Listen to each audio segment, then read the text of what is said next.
This podcast of the Equine Forum is brought to you by the University of Louisville Equine Industry Program at the College of Business. It all begins in 15 seconds right after this word from our podcast sponsor. The University of Louisville Equine Industry Program at the College of Business is now offering a graduate certificate, which can be completed in 15 or 30 weeks and be done as a standalone or used as 20% of your MBA. Classes at both the undergraduate and graduate level are forming now. This is HRRN, horse racing's voice. Barbaro reaches for the final furlong, and Barbaro leads by a length and a half. Great Point is charging from the back of the pack. Barbaro is in front. Great Point tries to pass them all, but he can't pass Barbaro. The Holy Bull Stakes goes to Barbaro. Coming to the final 16. Our Brain Trust got that Brady and Tex on the inside. The three of them across the track. Tex on the inside. Our Brain Trust, not that Brady, fights on between those two.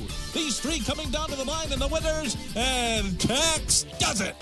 Tex by a head on the wire. Welcome to the Equine Forum, presented by TwinSpires. And now there's a clear path for Catherine Sophia, who comes up alongside of Ballet Diva and Island Saint. And with an eighth of a mile to go, Catherine Sophia has taken charge. And it just doesn't matter what happened earlier in this race because she's much the best. Oh, Catherine Sophia just runs off. They're in the final furlong, and Mucho Gusto now pours it on, opens up three. Easy Shot, Gunmetal Gray will battle for second. Mucho Gusto, impressive in victory, cruises home by 5 easy lengths. Now here's Mike Penna. Good morning once again, everyone, and welcome to the show that launched a network. It is the Equine Forum, and as always, it is presented right here on the Horse Racing Radio Network by our friends at TwinSpires. Mike Penna, Baron of the Backstretch, happy to have you along for the ride this morning, right up until 11 a.m. Eastern on Sirius 162, XM 207, our affiliates in Lexington, Louisville, and across the country, and streaming worldwide and podcast on our website, horseracingradio.net, or wherever you listen to your podcasts. If the winner of this year's Kentucky Derby is going to come from one of today's 3 points races, the Holy Bull, the Withers, or the Robert B. Lewis, which one is it going to be? That's the poll question I'm going to throw out there to you this morning. And, of course, over the course of the next 3 hours, I'm going to visit with many of the major players represented in those races, and I'll do my best to give you information that will be helpful in answering that question. But which of today's Kentucky Derby points races is most likely to produce this year's Derby winner? The Holy Bull at Gulfstream, the Withers at Aqueduct, or the Robert B. Lewis at Santa Anita? You can go to @HRRN on X. You can go to Horse Racing Radio Network on Facebook to weigh in on that poll question. Or if you don't do social media, email the show, mike@horseracingradio.net. On paper, it looks like a chip shot kind of question, doesn't it? The Robert B. Lewis, even though it's only a 5-horse field, there are 3 horses conditioned by Hall of Famer Bob Baffert, who, yes, if you missed the news, he is eligible to compete in the Kentucky Derby again this year. Those 3 horses, Matticat Road, Juvenile champion Citizen Bull, and the talented maiden winner Rodriguez, who really turned some heads and picked up some eyes when he broke his maiden last time out. Those 3, you could make a case that any of those 3 coming out of that race today are going to be among the favorites sitting here on the first Saturday in February, among the Derby favorites. They all have the look at this point of being contenders, not pretenders. So this looks like a chip shot kind of question.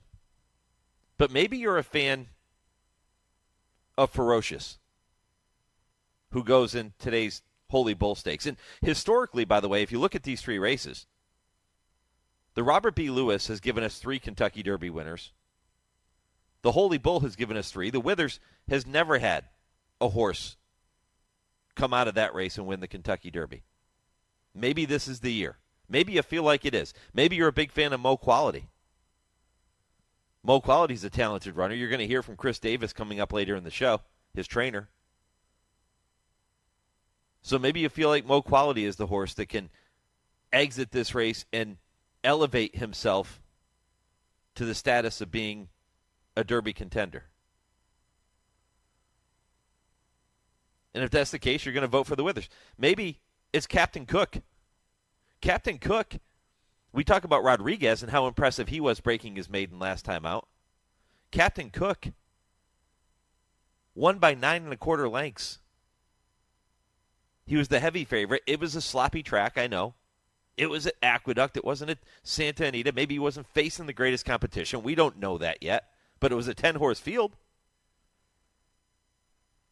And he made those horses look very, very ordinary. And he's in the hands of Rick Dutrow Jr., who knows how to get a horse to the Kentucky Derby and to win the Kentucky Derby. Owned by Vinny Viola's St. Elias stable. Out of an Indian Charlie mare. Out of Practical Joke, his sire, who is by Into Mischief, who is multiple champion sire. So he checks a lot of boxes. And if he delivers a big performance today, maybe Captain Cook is a horse that we look at saying, all right, he's legit. Let's see what he can do as the waters keep getting deeper, the competition keeps getting stiffer. So, yeah, on paper, this poll question for you this morning looks like a chip shot. I think most of you, and I'll be shocked if the Robert B. Lewis isn't the leading choice when we wrap things up at 11 a.m. this morning. But I think there are some other horses to take a look at who could emerge from these races today and prove themselves to be a legitimate Kentucky Derby candidate. Back to Ferocious for a minute in the Holy Bull. He's 9-5 on the morning line. His owner, Ramiro Restrepo, is coming up here in just a few minutes. You're going to hear from him right around 8:15 Eastern. Of course, if these connections sound familiar, Ramiro, trainer Gustavo Delgado, jockey Javier Castellano, those are the very same connections that brought us 2023 Kentucky Derby winner Mage. Ferocious in a much different situation than Mage at this point in his career. He was impressive in breaking his maiden first time out. That was last August at Saratoga. Wins by nearly 8 lengths. Gets beat a half a length in the Hopeful. Gets beat 5 lengths in the Breeders' Futurity at Keeneland in his next start. And then they give him a shot in the Breeders' Cup Juvenile. And he has traffic trouble that day from start to finish pretty much. And when he got clear, he rallied. He finished his 5th. Beaten 6.5 lengths by the aforementioned Citizen Bull, who comes back in today's Robert B. Lewis. Oh, and the horse that beat him in the Breeders' Futurity, he looks like he could be a pretty good one, too. That's East Avenue. So, Ferocious, even though he wasn't winning all of his races last year, he was competitive against some really top-notch competition. They put blinkers on him today. I'm going to ask Ramiro about that decision to add blinkers. Maybe it has something to do with all the traffic trouble he experienced in the Breeders' Cup Juvenile last time out, but we'll find out. And again, the question you're going to hear me ask quite often, of all of the connections that are going to be here to talk about their potential Derby horses, the question you're going to hear me ask a lot today, how much have they developed mentally and physically from the last time we saw them? The Breeders' Cup Juvenile was run on November 1st. 3 months ago. 3 months, when you're talking about 2-year-old racehorses turning 3 months is an eternity. And a lot of things happen physically and mentally. At least they better happen if you want to continue to move forward. Citizen Bull was not the favorite in the Breeders' Cup Juvenile. But he walked out of there the winner. And Citizen Bull is now the juvenile champion. So do you look at him as being, okay, the horse that upset the Breeders' Cup Juvenile at nearly 16-1? Maybe that was a fluke. Or do you look at him and say, well, Barron, come on, he's 3 for 4 lifetime. He won the Grade 1 American Pharoah before that. Now he proves he's legit in the Breeders' Cup Juvenile. He's going to be a short price today. He ain't going to be 16-1 in this race today. He's 6-5 on the morning line. His stablemate Rodriguez, second choice is 7-5. Matticat Road, 5-2. This is essentially the Bob Baffert Invitational. He has dominated this race over the years. What will this be, 7 in a row if he pulls off a victory today? So how do you view Citizen Bull? And I tell you this all the time. These races here in early February, the races we saw throughout January, it's just a starting point. Obviously not the end goal. That comes on the first Saturday in May. But what do you expect to see from a horse like Citizen Bull today to confirm or to make you a believer in this horse?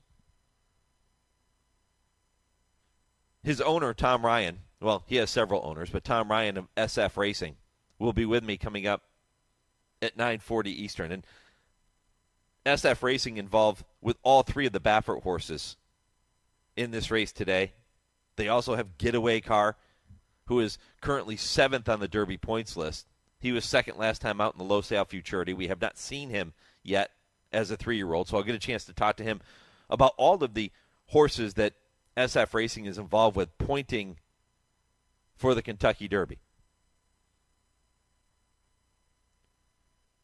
That should be an interesting conversation. Tom Ryan has had a lot of success. And, by the way, he just celebrated a trio of Eclipse Award winners at those ceremonies in South Florida a couple of weeks ago. National Treasure, the Met Mile winner from last year.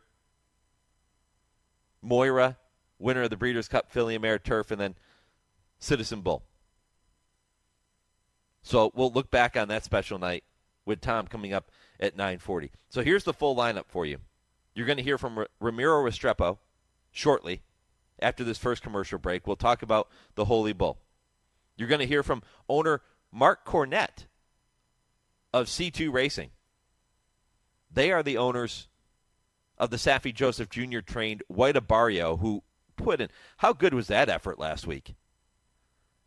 I don't think any of us were surprised to see White Abarrio win the Pegasus World Cup. But the way he did it, you talk about taking the competition out behind the woodshed, right, as you like to hear when a team blows somebody out. It wasn't even close. And this was not like White Abarrio was coming back in an allowance race where he was 1-9 and he was going to dominate that competition. This was the Pegasus World Cup, $3 million, grade 1. And he made all of those horses look ordinary. We'll talk to Mark Cornett, his owner, coming up, and I'll ask him what's next for the Big Gray. Really, he's almost white, isn't he? He's a beautiful horse.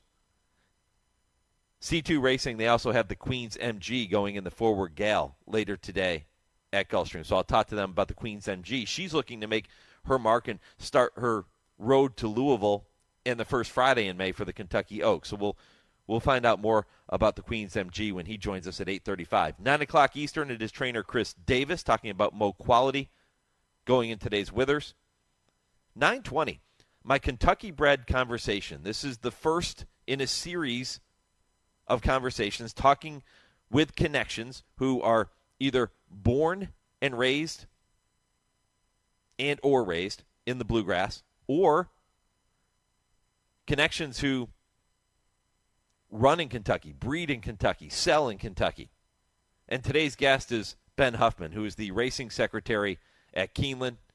He's had that position for a very long time. He's also the vice president of racing at Churchill Downs. He will tell you about the newly announced purse increases taking place at both of those racetracks. The money is so good in Kentucky. There is concern.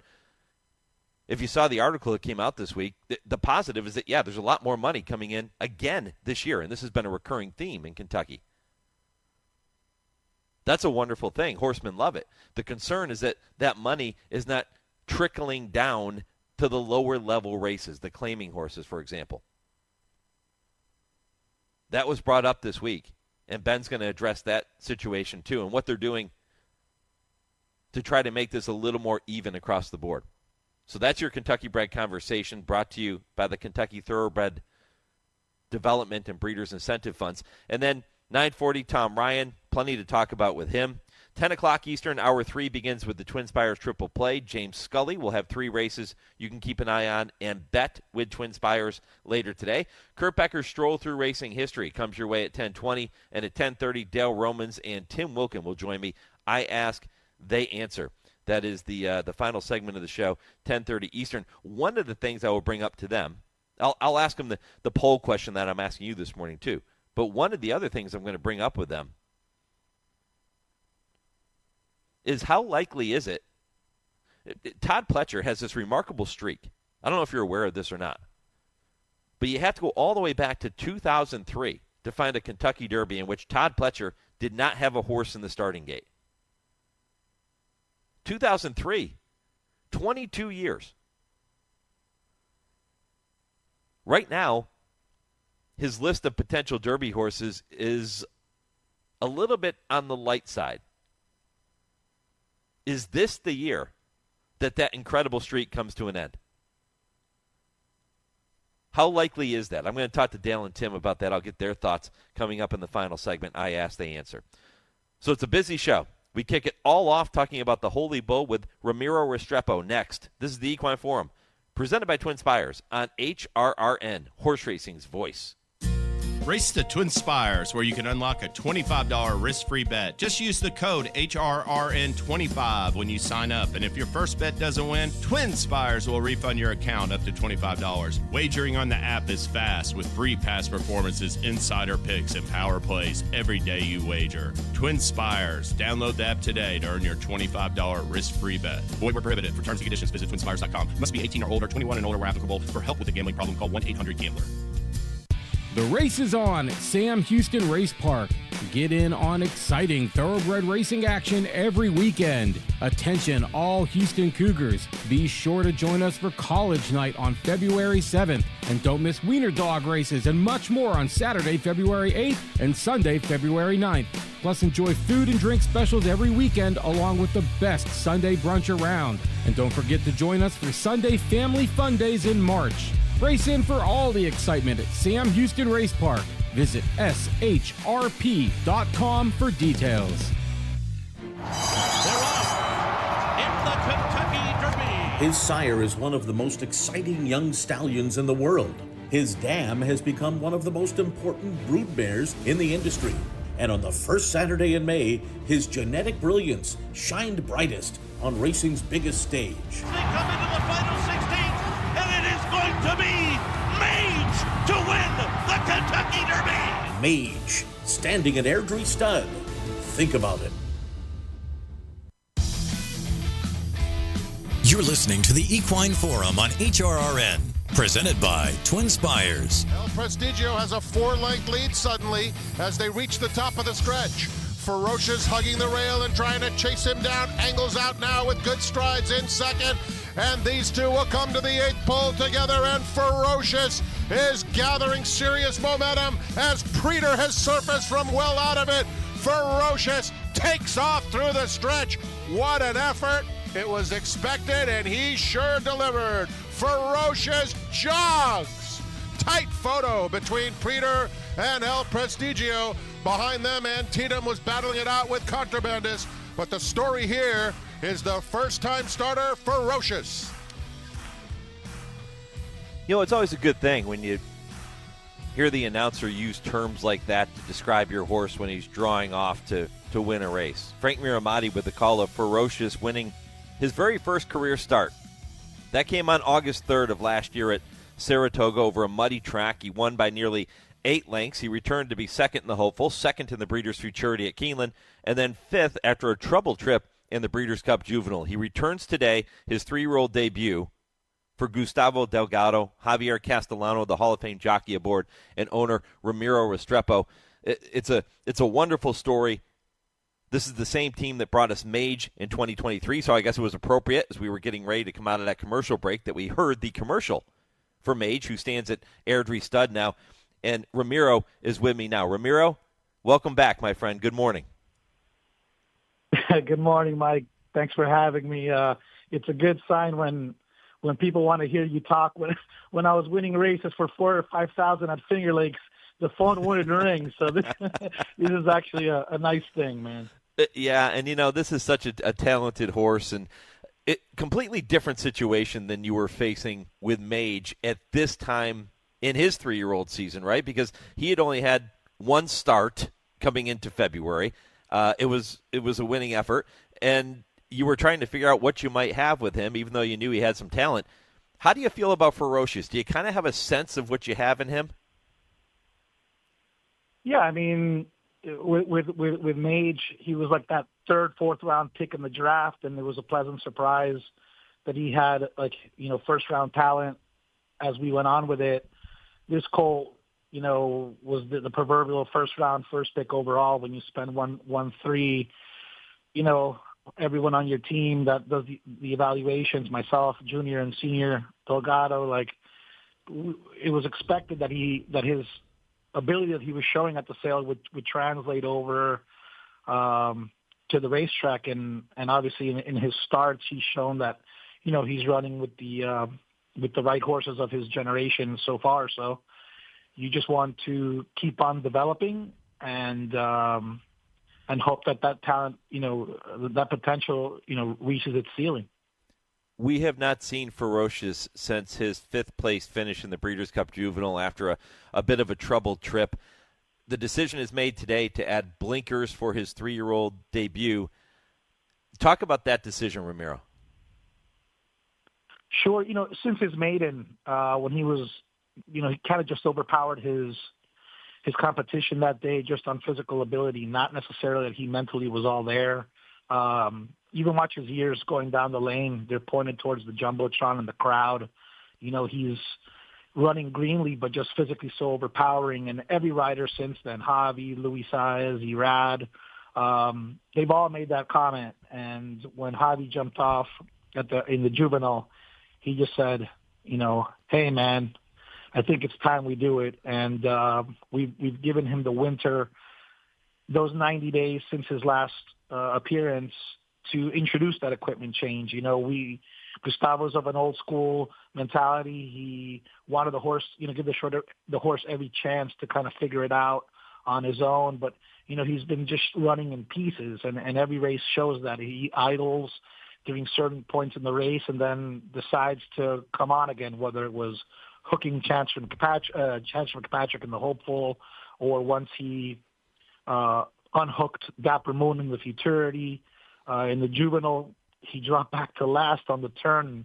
There was thought we might get eased here, and then he re-rallies to finish 5th. It was one of those head scratches where he comes back every race like a kid who's playing around. He's never come back blowing hard. Like if he laid down his belly for you, he just comes back kind of playing around like, what's next, guys? And it's a little frustrating because with Mage, he was mentally so forward, and so serious when the lights went on, while this colt, with all the physical gifts, hasn't put it all together. So Gustavo didn't want to make a swing change per se when it was such a closed calendar of back-to-back-to-back grade 1s.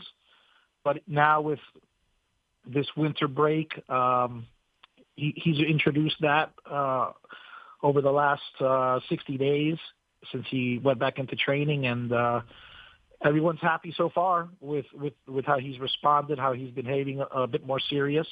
So here we are, giving it now the race day. I like the way you began that answer by kind of name dropping some of the jockeys that have been aboard him so far in his career. Javier Castellano, Luis Saez, Irad Ortiz Jr. You couldn't find any good jockeys to ride this horse? What's wrong? Well, Javi rode him first time out, and then he fell. Remember, he had that spill and broke his wrist. Yes, yeah. So the riders who have been attracted to Ferocious are the cream of the crop. Yeah, they all come off saying, "Man, I wish he would just put it all together." They're all like exasperated because they're feeling that V18 engine, but he's stuck on neutral for part of the races, and you're just like. If he was my son and I could speak English to him, I'd be giving him a talking to. But they're horses, and you got to have patience, man, and you got to bring them along. I know it's frustrating for analysts. It's frustrating for horse players who single him or put him on top in their exotics and obviously for us as connections, you know what I mean? We know that there's physical ability there, but it leaves you wanting for more because it's not translating 100% into his races. And the scary part is that if he does put it all together, we know there's a making of a special horse, you know, but we see this in sports all across. Like there's talent and then there's game day performance. And we're not in any, like we know he's got ability, Mike, so we're not giving up on him by any means of the imagination. I've heard and read comments about him being disappointing and not living up to billing. And it's like, man, he's a baby with 4 starts. Like, I don't know what folks want, you know, if they want to justify an American Pharaoh, but, you know, this day and age, it's such a what have you done for me lately world. But we know there's ability there, and we're going to give him every opportunity and all the patience to realize that in the afternoons. And hopefully this is step one in that direction. Right. Step one is the right way to look at it. And I said this earlier in the program, Ramiro, that this sitting here in early February and the races we saw in January with horses returning for their 3-year-old debuts, this is just a starting point. That's all it is. So even if Ferocious were to get beat today, I'm sure if you see a good effort from him, if he's finishing well, if things go at least moderately according to plan, then you're going to be looking at this saying, all right, maybe, you know, the next step, we move on. Let's see what he can do there and just let the chips fall where they may. But you talk about development, and that is such an important term at this point in the season for these young 3-year-olds. Going from 2 to 3, it's a big jump. What have you seen from him physically and mentally specifically that gives you the sense that he has matured enough to handle what he's going to be facing here in 2025? Sure. Well, he was a big boy as is, and that played a part in his purchase price. Anyone who saw him at the sale and you know who's seen him in the paddock, he is a really good looking big horse, and he's gotten a bit longer and filled out a little bit more. But more than anything, with the blinkers, he's behaving a bit more serious in his works. And when he's been put to task in those 3 breezes, he's responded how everybody's been hopeful of. You know, Javi Castellano's been up on a couple of those breezes and is very happy with the equipment change. So, you know, the original plan was to go into the Fountain of Youth, but then as the horse's last 2 works, we called an audible. Is it ideal to go in off 3 works? I mean, if it was a larger stage, you know, probably not. But at this point, you know, we've been to the Triple Crown Trail before with Mage, so we kind of know the toll that these races take on horses when you're cramming in between now and May, several starts and the grind once you hit the Triple Crown Trail. So we're trying to space it out a little more. We kind of made that decision to go off this race off 8 weeks, and then we would come back in the Florida Derby in the Florida Derby off 8 weeks from this race, and then 5 weeks to the Kentucky Derby. The reason being is that he's got 8 points now, and he'll get 20, 10, or 5 for this race, or done. But let's say top 3 is what you're hopeful for. That puts him ahead of Mage, who only got 10 after the Fountain of Youth. Knowing that the baseline's 40, 45 to get into the Derby, which is where we want him to peak, you're kind of just playing strategy here with the spacing, with the points. And look, I know everybody's got their points of views about making it to the Kentucky Derby and what the Derby Trail does to horses. We're trying to we have ours, and our objective is try to get to the Derby. So we're playing with points, we're playing with spacing. We're trying to get him to peak properly for the Kentucky Derby to go in a mile and a quarter, which Gustavo has done this before. And we feel this is the best route. So can he run a winning race today? For sure, 100%. But just like with Mage after the Fountain of Youth and after the Florida Derby, we know there's more in the basement. There's a seeding that he can get to, and we know there's more foundation and more basement in this horse. He's ready to run today. but he's by no means cranked to the gills, and there's no need to. We're in February, man. You want them to be spitting fire first Saturday in May, not the first Saturday in February. Yeah, that's exactly right. The only horse in this race today in the Holy Bull that has more experience than Ferocious is the Josie Carroll trained He's Not Joking. 5 starts for He's Not Joking. Ferocious has 4. The horse who is inside Kinetic Control has 4. How much does experience matter with these young horses at this point as they get started to make the road to the Kentucky Derby? Yeah, I mean, look, it's historically, it was Apollo, Justify, and Mage that got it going in January and made it to the Kentucky Derby. But times change, and you're starting to see more examples of horses getting rolling December, January. That trend is popping up. Clearly, there are a lot of horses in this race that were expensive purchases or high stud fees when they were bred. And everybody and very successful connections, Juddmonte, Windstar, China Horse, you name it. So everybody here believes their horse deserves to be part of the dance, the Derby dance, and they're all wanting to get here. Amongst the horses, they know who's the boss, they know who's the alpha, and these big days, they feel the pressure, and I'm happy that Ferocious has experience on Breeders' Cup Day, on Hopeful Day, Breeders' Futurity Day, because those were big days at those tracks, and there was a lot of action those days. So it definitely doesn't hurt, you know what I mean? But talent is talent, ability is ability, and if you're good enough, you'll make noise in those races. So it's not a deal breaker for any of those other horses to step up and run huge, because what you got is what you got. But I'm happy with our resume so far, and we're just hoping this. I said it the other day. This is like a Grand Slam tennis tournament, March Madness. This is survive and advance. You know what I mean? Like, it's first round. Luckily, this isn't single elimination though, so it's kind of lucky for us in our sport. But we just want to keep it moving, Mike. You're always so good with these sports analogies. I love it. And that's a perfect one. Survive and advance is not single elimination. A lot of coach speak coming out of Ramiro Restrepo here today. Oh man, just as a kid, I was a sports junkie. You know what I mean? I'm sure a lot of other guys out there listening were sports nuts, and from BBN Nation and everybody listening there, you know how it is.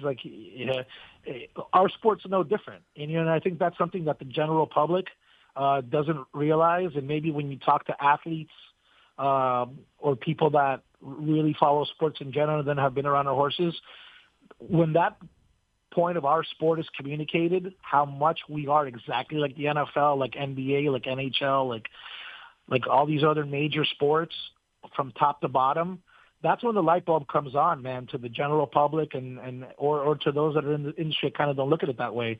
And I just do my best to try to communicate so that folks understand, not all races are do or die for us. There's progression, there's development, there's an end game, and there's things that you have to think about, and when you're analyzing a race, when you're wagering into a race, there's extra factors that aren't just in the PPs, and I do my best to try to communicate that in any public forum. Well, Ramiro, I'll throw one back at you before I let you go. As Steelers coach Mike Tomlin would say, you've already won the Kentucky Derby, so the standard is the standard, man. That's it. That's the end goal. That's the end goal. That's the hope, and hopefully this horse takes us on an amazing ride this year, next year, and beyond. He's a super sound horse, and we want to keep him that way, and hopefully puts on a good show for the fans for the rest of his career. Good luck today, brother. I look forward to watching him strut his stuff. Thanks, Big Mike. Thanks a lot, brother. Ramiro Restrepo here on HRRN really does a fantastic job, and as you can tell, as passionate as anybody about this game. You're going to hear from another passionate owner coming up in the next segment. That is Mark Cornett. He and his brother Clint are the owners of C2 Racing. They are the owners of White Abarrio, who romped in the Pegasus World Cup last weekend. They also have the Queen's MG getting set to go in the Forward Gale later today. I will talk to him about those horses coming up next, right after your Legends of the Turf and this short commercial break. He was the son of Forley out of Lady Golconda by Hasty Road and was foaled in 1970, the same year as Secretariat. But while Secretariat began showing championship mettle as soon as he began to train, this horse was very rapidly acquiring a marked reputation as an unmanageable rogue. He was a huge colt who very early on displayed an ungentlemanly interest in fillies. Further, he had the dangerous and painful habit of savaging any individual who dared come close enough to him. His owners, the Lazy F. Wrench, had him gelded to try to correct the problem, and though that surgical process made him at least trainable, he never got to the racetrack till he was 3. He broke his maiden in his second start and had second-place finishes in the Hutchinson Stakes and the Florida Derby. But he ran a distant 4th while priced at 28-1 to Secretariat, and that colt's record-smashing win in the Kentucky Derby. This horse came into his own in his sophomore season on the track in the fall, with convincing scores in the Romer and the Discovery handicaps at Aqueduct, and that, as the saying goes, was the start of something big indeed. At 4, his star shone brightly in the heavens of thoroughbred racing. He began that campaign with 4 straight wins. He was a strikingly handsome, huge bay, standing 17-plus hands, and one could easily pick him out of a crowd of horses at any distance. He did have a gift for the crowd-pleasing late charge that made him very popular with the public, and horsemen were awed by his incredible versatility. At the conclusion of his 4-year-old campaign, he won the 12-furlong Woodward by a neck, and 3 weeks later came back to soundly whip the nation's premier sprinters and the 7-furlong Vosburg handicap, winning it by 3. And just 3 weeks after that, he rolled to a devastating win over a solid field of 9 distance horses in the grueling 2-mile Jockey Club Gold Cup. In that year of 1974, he won 3 Eclipse Awards: Best Older Horse or Gelding, Best Sprinter, and Horse of the Year. He followed that year with 2 other scores as Horse of the Year, both in 1975 and 1976. In both those years, he won 2 legs of the handicap Triple Crown. The second year, just missing the triple and losing by a heartbreaking nose to Foolish Pleasure in the Suburban. His 1976 campaign, his final on the racetrack, found him chalking up one of the most remarkable victories in the chronicled annals of racing in the Marlboro Cup. Honest Pleasure was in receipt of 18 pounds from this horse, who was burdened with a weighty impost of 137 pounds. Honest Pleasure moved out to what appeared to be an insurmountable lead in that 10-furlong test. At the top of the stretch, you couldn't find our horse of the day with a proverbial searchlight, but on a sloppy track, Bill Shoemaker turned him loose and he gobbled up huge chunks of real estate in an absolutely breathtaking run that made him appear as though literally shot from a cannon. He got up to win it in the very last stride by a head in a heart-stopping charge to the wire. He was finally forced into retirement by a bad ankle, but not before he had answered the call to post 57 times and winning 34 of those and being in the money on 50 of those occasions. 50 for 57 in the money. Remarkable. That great thoroughbred who turned from rogue to champion and was, in every sense of the word, a people's horse, was Forgo. This is HRRN, horse racing's voice. Race the TwinSpires, where you can unlock a $25 risk-free bet. Just use the code HRRN25 when you sign up. And if your first bet doesn't win, TwinSpires will refund your account up to $25. Wagering on the app is fast with free past performances, insider picks, and power plays every day you wager. TwinSpires. Download the app today to earn your $25 risk-free bet. Void where prohibited. For terms and conditions, visit TwinSpires.com. Must be 18 or older, 21 and older where applicable. For help with a gambling problem, call 1-800-GAMBLER. A 2-time Grade 1 winner at Saratoga with nearly $2.5 million in earnings, and one of the best sons of super sire Gunrunner. And it is Gunite, and he's going to win the 117th running of the hopeful. Gunite is maintaining the lead, and he will defeat Elite Power in the Forgo. Gunite posted 9 triple-digit buyers, won 9 races, and hit the board in 19 of 21 starts. Precocious, fast, durable, and tough. Call the team at Ashford today to book your mare. The championship meet is back at Gulfstream Park. Come to Hallandale Beach and experience the best in live racing action Thursday through Sunday. plus an expanded event schedule. Join us trackside at the Carousel Club or head upstairs to 10 Palms Restaurant with an elevated view of the track. Enjoy the world's best horses, trainers, and jockeys as they compete all winter long. For stake schedules, reservations, and more, head to GulfstreamPark.com. You're listening to the Equine Forum on HRRN, presented by TwinSpires. The favorite has a lot to do. He's warming to the task, 7 lengths off the lead, but the Grays are 1-2. And here comes Florida Derby champ White Abarrio, moving up on the outside, and he powers right by Saudi Crown. White Abarrio is opening up with 1/8 of a mile to go. Back to second is Saudi Crown, Skippy Longstocking, and Lochter next. But this is a tour de force, a Pegasus World Cup to add to his Florida Derby and Breeders' Cup resume. White Abarrio, sharp in victory. Up for second is Locked. Back to third with Skippy Longstocking. It's closer fourth. Mixto might have got up. They covered the mile in 1/8 and 1:48 and 5/100ths. Your champ is White Abarrio.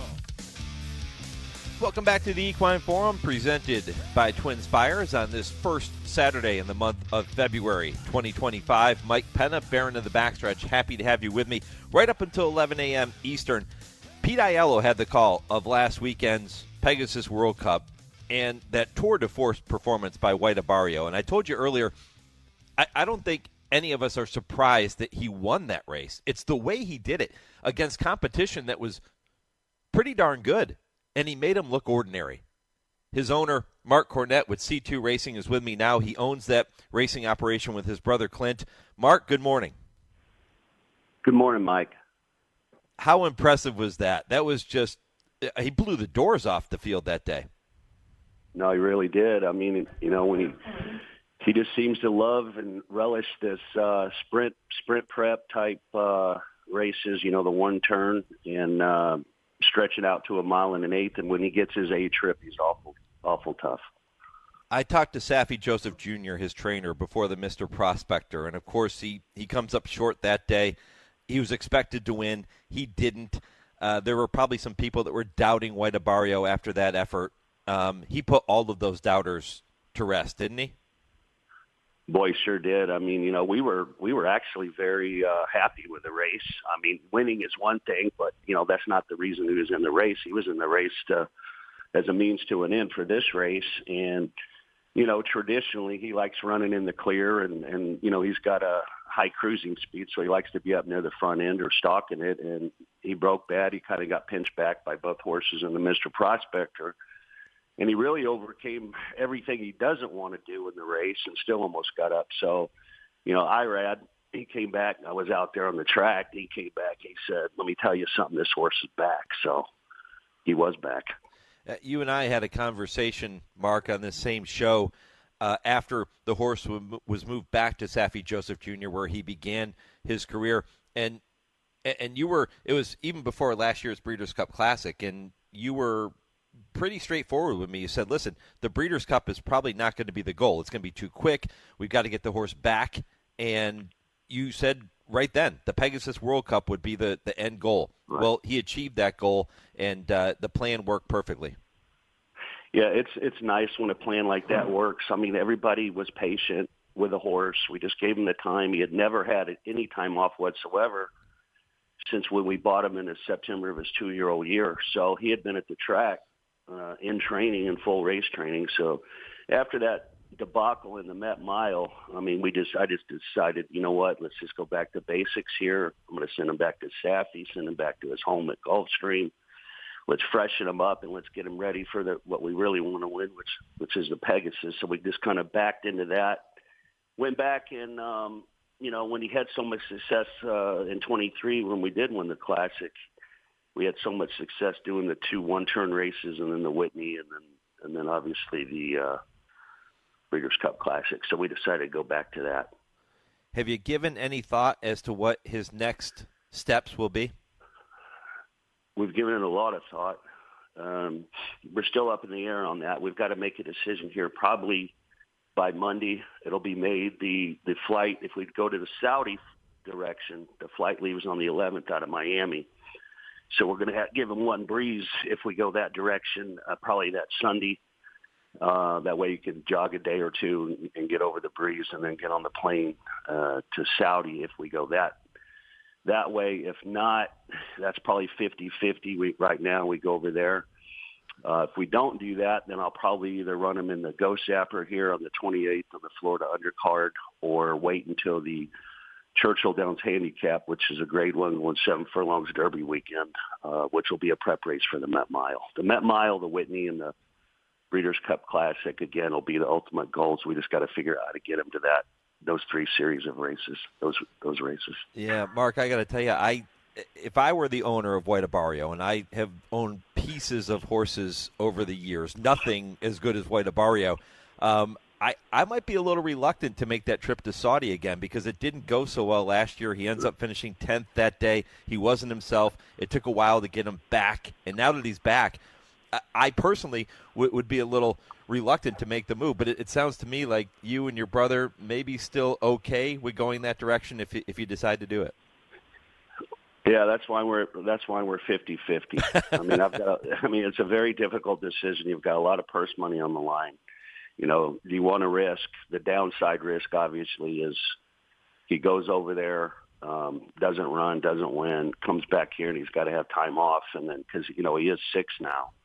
So we don't have time to mess around. This is going to be it, his swan song year here, and he'll go into the breeding shed either after the Breeders' Cup Classic or if we put him in stud duty over here in the U.S., he might even take another shot at the Pegasus next year because we could always bring him back then to stud after that. Yep. Yeah. What went wrong in the Saudi Cup a year ago? We don't really know. I mean, we guess. That one of the problems was he had to fly from LAX. So it was a 6-hour flight from LAX. And then he sat on the tarmac. Some say 6 hours, some say 8 hours in the plane. We were basically told we're going to refuel, put the horses coming in from the East Coast on there. It should be an hour and a half, hour and 45 minutes tops. Like I said, he was on there 6 to 8 hours. Then they took off there. He's on the flight another 15, 16 hours. He's never been the best shipper anyway. He seems to run his best when he gets acclimated to his environment, can train over the track.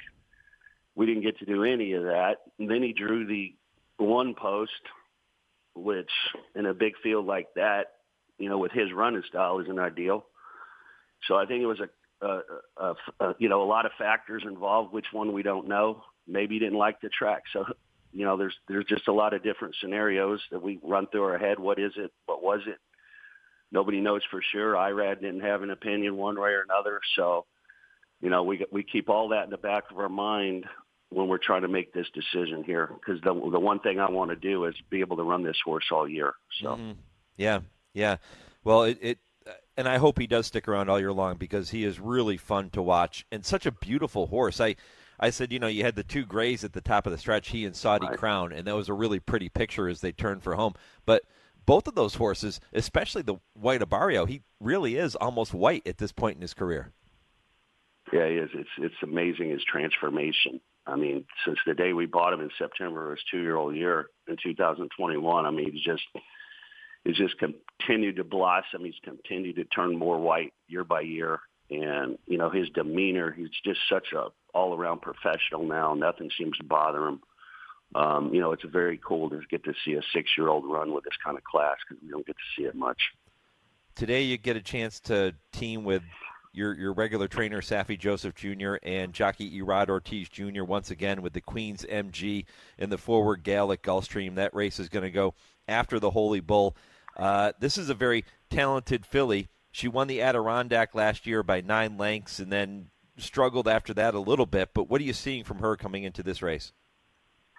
Yeah, she's doing really good. I mean, we wanted to freshen her up a little bit. We ran her very hard. We ran her basically 4 times at Saratoga. We tried to win the spin away. Unfortunately, that was a downpour that day, and it was so bad I almost scratched her in the paddock. But I said, you know what? At that point, they were saying no filly had ever won those 3 races over there or hadn't done it in a long time. And I'm standing in a paddock with everybody, so it was a very difficult decision to make. But she couldn't even stand up in the mud. But then we gave her off until attempted, and she ran okay around there going a mile. But, I think she'll like the freshening. The one doubt we have in our mind is, is this one of these fillies that's going to be an early 2-year-old precocious type filly, or can she carry this form under her 3-year-old year? So we're going to find out today. She doesn't have to win this race off the layoff, but she needs to run good. And if she does, then we'll probably stretch her out to the Devonna Dale in a month. Mm-hmm. Yeah, and it should be a great story too, right? Not an expensive purchase on your part, but she can really run. Well, she was expensive for us. Yeah. The original owner bought her for $3,500, and right. He had run her at Keeneland, and we paid a pretty penny for her. We stepped up to the plate, but it's all worked out. So she's a graded stakes winner. So she's got a residual value locked in for us now. So you're absolutely right. You're right. I was looking at that 3,500 there when I asked that question. You're 100% right. It got a bit more expensive for you guys. The price went up. Right. Exactly. Talking with Mark Cornett, he and his brother Clint, the owners of C2 Racing and the Queen's MG, set to go in the Forward Galley. You heard him talk about White Abarrio and that powerhouse effort in the Pegasus World Cup last weekend. What might be next for him? A lot of questions to be answered, and that's exactly what the Queen's MG will try to do this afternoon. She's going to kind of give you an indication if she's one of those fillies that can contend for a race like the Kentucky Oaks in a couple of months. Right, exactly. The one thing about this filly, we always thought she'd relish 2 turns. She just, of all the horses I've had over the years, she's probably one of the best gallopers I've ever seen in the morning. I mean, it's just an amazing thing to see. And then you factor in their high cruising speed. So we're hoping we can get her stretched out to 2 turns in the near future after this race. So we'll see. Mark, why does this relationship with Safi seem to work so well for you guys? Well, I've had a lot of trainers over the years. I mean, all of them. Baffert, Steve Asmussen, Dutrow, Pletcher.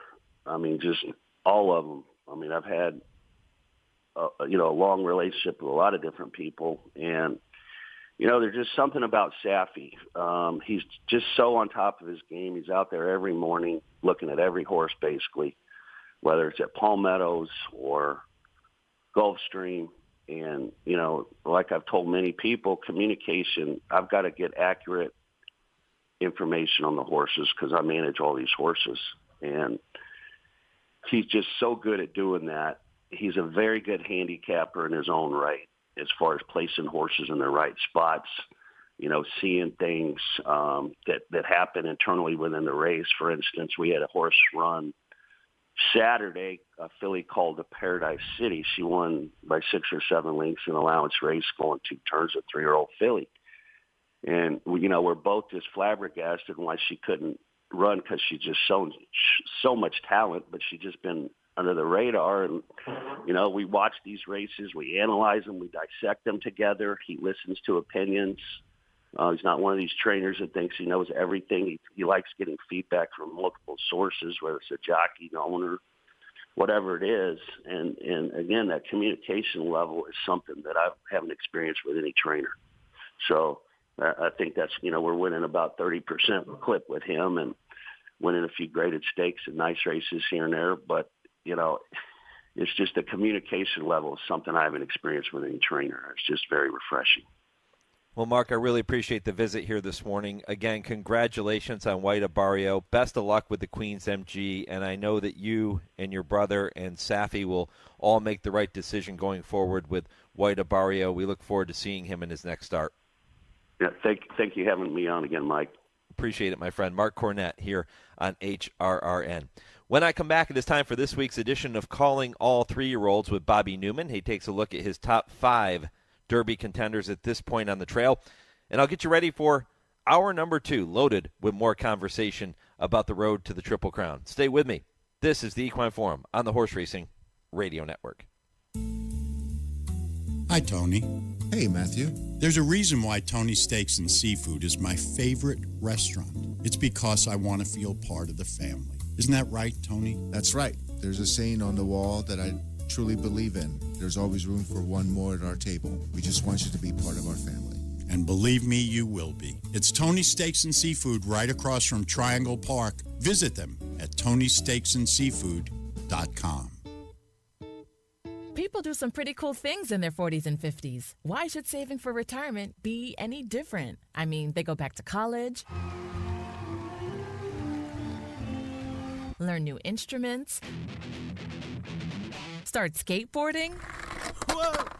Okay, maybe that one's not for everybody, but saving for retirement is. With aceyourretirement.org, you can get on track with your retirement savings no matter your age. Just have a 3-minute chat with Avo, the friendly digital retirement coach from AARP. You'll get personalized recommendations based on your input that are easy to understand and work with your lifestyle. It's quick, easy, and free. Plus, it's sponsored by AARP, so you know they got your back. Woohoo! Gnarly move, Dad. Thanks, sweetie. So wherever you are in your retirement savings journey, head to aceyourretirement.org and start chatting with Avo today. That's aceyourretirement.org. A message from AARP and the Ad Council. Dear Vet Ticks, it was nice to spend the night with my daughter and other veterans. It's so humbling to attend an event when you feel appreciated. I had a wonderful time with my family. Thank you for the memories, Vet Ticks. Dear Vet Ticks, thank you for a great experience and for your support of the military and veterans. Thank you so much, Vet Ticks. Our family has gone through a lot the last few years, and this gave us a nice break. Every empty seat at a concert, game, or special event is a missed opportunity to say thank you to a veteran or a service member. By giving your extra tickets to Vet Ticks, you'll help America's heroes reduce stress, strengthen family bonds, and create a truly happy memory that will last a lifetime. So when you really want to say thank you for your service, give the experience, give the memory. Vet Ticks. Give something to those who gave. For more information on how you can make a difference, go to vettix.org. Thursday evenings, 6 to 7 p.m. Eastern, is the Brisnet.com call-in show. It's your chance to call in and let the Horse Racing Radio Nation know what's on your mind. Call us at 888-966-HRRN. That's 888-966-4776. And discuss the topics you choose in the world of thoroughbred racing. The Brisnet.com call-in show. Sirius 162, XM 207, and streaming live at horseracingradio.net. You're listening to the Equine Forum on HRRN, presented by TwinSpires. They're all in line. And they're off. Spendthrift Farm presents Calling All 3-Year-Olds with Bobby Neuman. The Southwest Stakes was the main event on the 3-year-old scene last weekend, and on paper it looked like favorites Patch Adams and Gaming held all the cards, but it sure didn't play out that way. Longshot Speed King took the lead right away under Rafael Bejarano, extended to a daylight advantage at the top of the stretch, and was really never threatened while easily holding off the late bid of Sandman. Heavily favored Patch Adams, who was far back early, made a small bid to get into contention around the far turn but flattened out badly, and Bob Baffert's Gaming basically never ran a jump.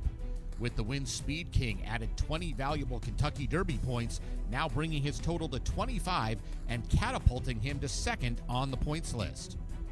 There are 3 big stakes for the sophomores today. We start at Gulfstream Park in the Grade 3 Holy Bull. Gustavo Delgado's Ferocious makes his first start of the year and is strictly the one to beat off his class and speed figures.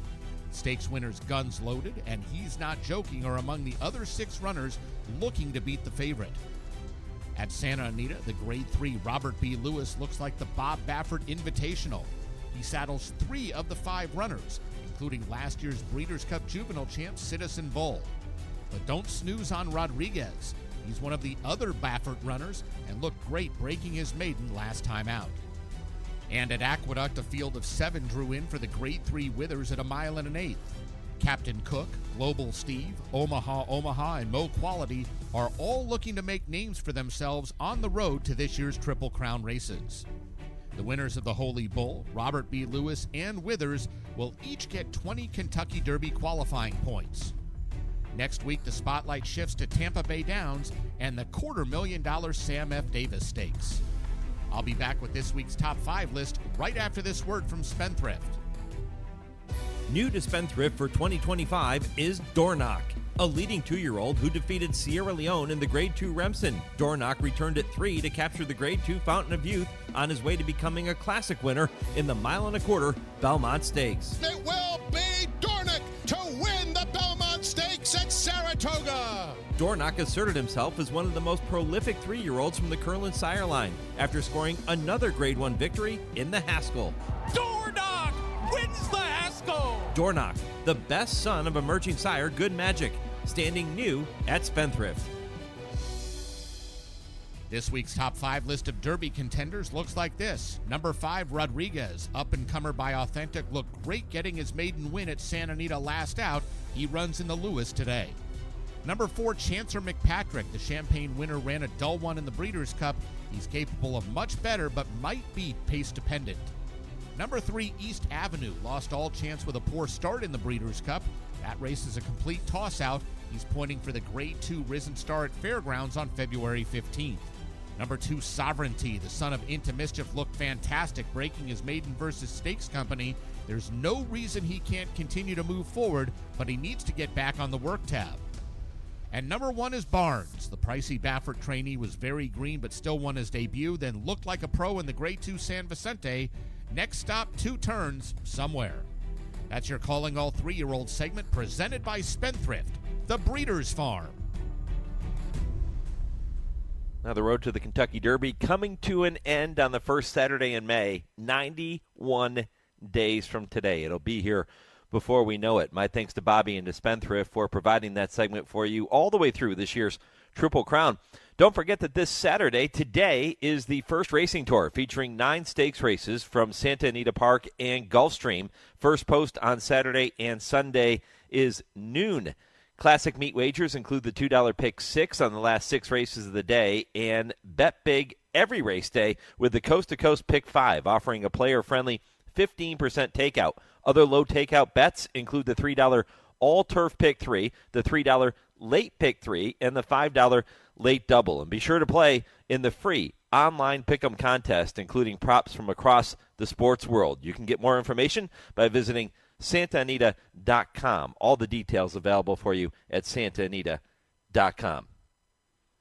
I'm back with hour number 2 right after this 10-second pause for station identification. This is the Horse Racing Radio Network, where racing comes to talk.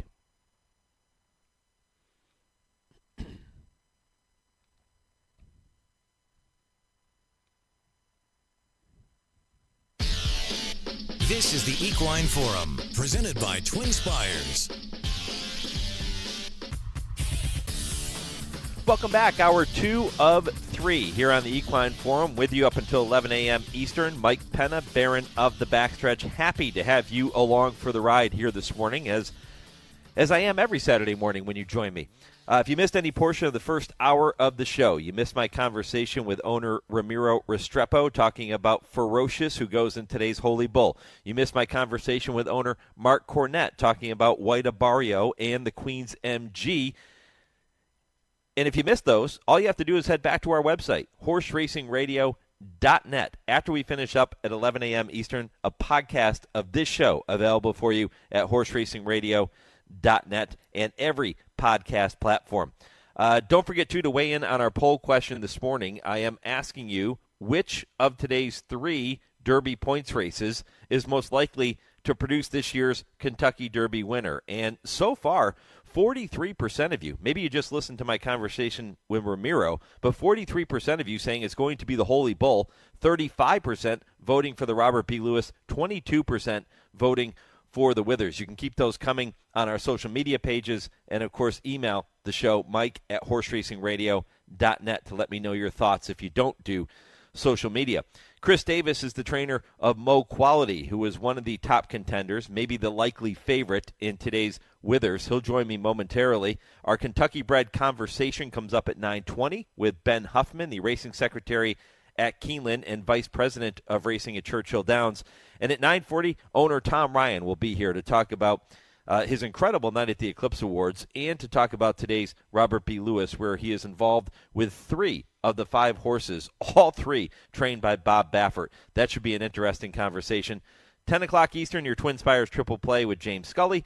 10:20, Kurt Becker, Stroll Through Racing History. 10:30, I Ask, They Answer with Dale and Tim. Well, Chris Davis joins me now. Chris, good morning. Hey, Mike. How you doing, bud? Good, man. You know, I was really hoping when I gave that update to our poll question that the Withers was in the lead, because that would mean that maybe Mo Quality had more believers out there. Yeah, I mean, it's part of the races. I mean, historically, the Holy Bull and the Robert B. Lewis are slightly higher up there, but we're running for points, so it doesn't really matter. Okay, yeah, I was going to ask you about your decision to go to this spot here today following his second-place finish in the Smarty Jones. Was it about the points and maybe trying to find the easier spot at this point in the calendar, quote-unquote? 100%. Yeah, for both reasons. 20 points, he already has accumulated, I believe, 5. If he wins the Withers, that puts us at 25, which will put us basically in or at least on the bubble, and then we can kind of just map where we want to go next and let him, don't feel rushed going into another spot. And, the Withers usually comes up kind of a smaller field. I don't mind the mile and an 8. He's already run a mile and a 16th and galloped out well from that effort. We're getting to the point where now you got to figure out if they're going to be, a 3/4 or a 1-turn mile horse, or they're going to be able to get that mile and a quarter. And the only way you find out is by these continual stepping stones. So we're going to stretch him out today to a mile and 8 and see how we fare. Chris, you're with this horse every day. You know him as well, if not better, than anybody. What are some of the things you're seeing from him that lead you to believe he can be a horse that can compete on the first Saturday in May? I mean, I've never seen him really get tired. Even like morning trainings, even in the Smarty Jones where, it just didn't kind of go our way that day. But he cooled out super fast. He's starting to relax in training, and looks like, I think, with a little bit more seasoning, a little bit more maturity, I really don't see any limitations for him distance-wise. What were your thoughts on what you saw from him in the Smarty Jones?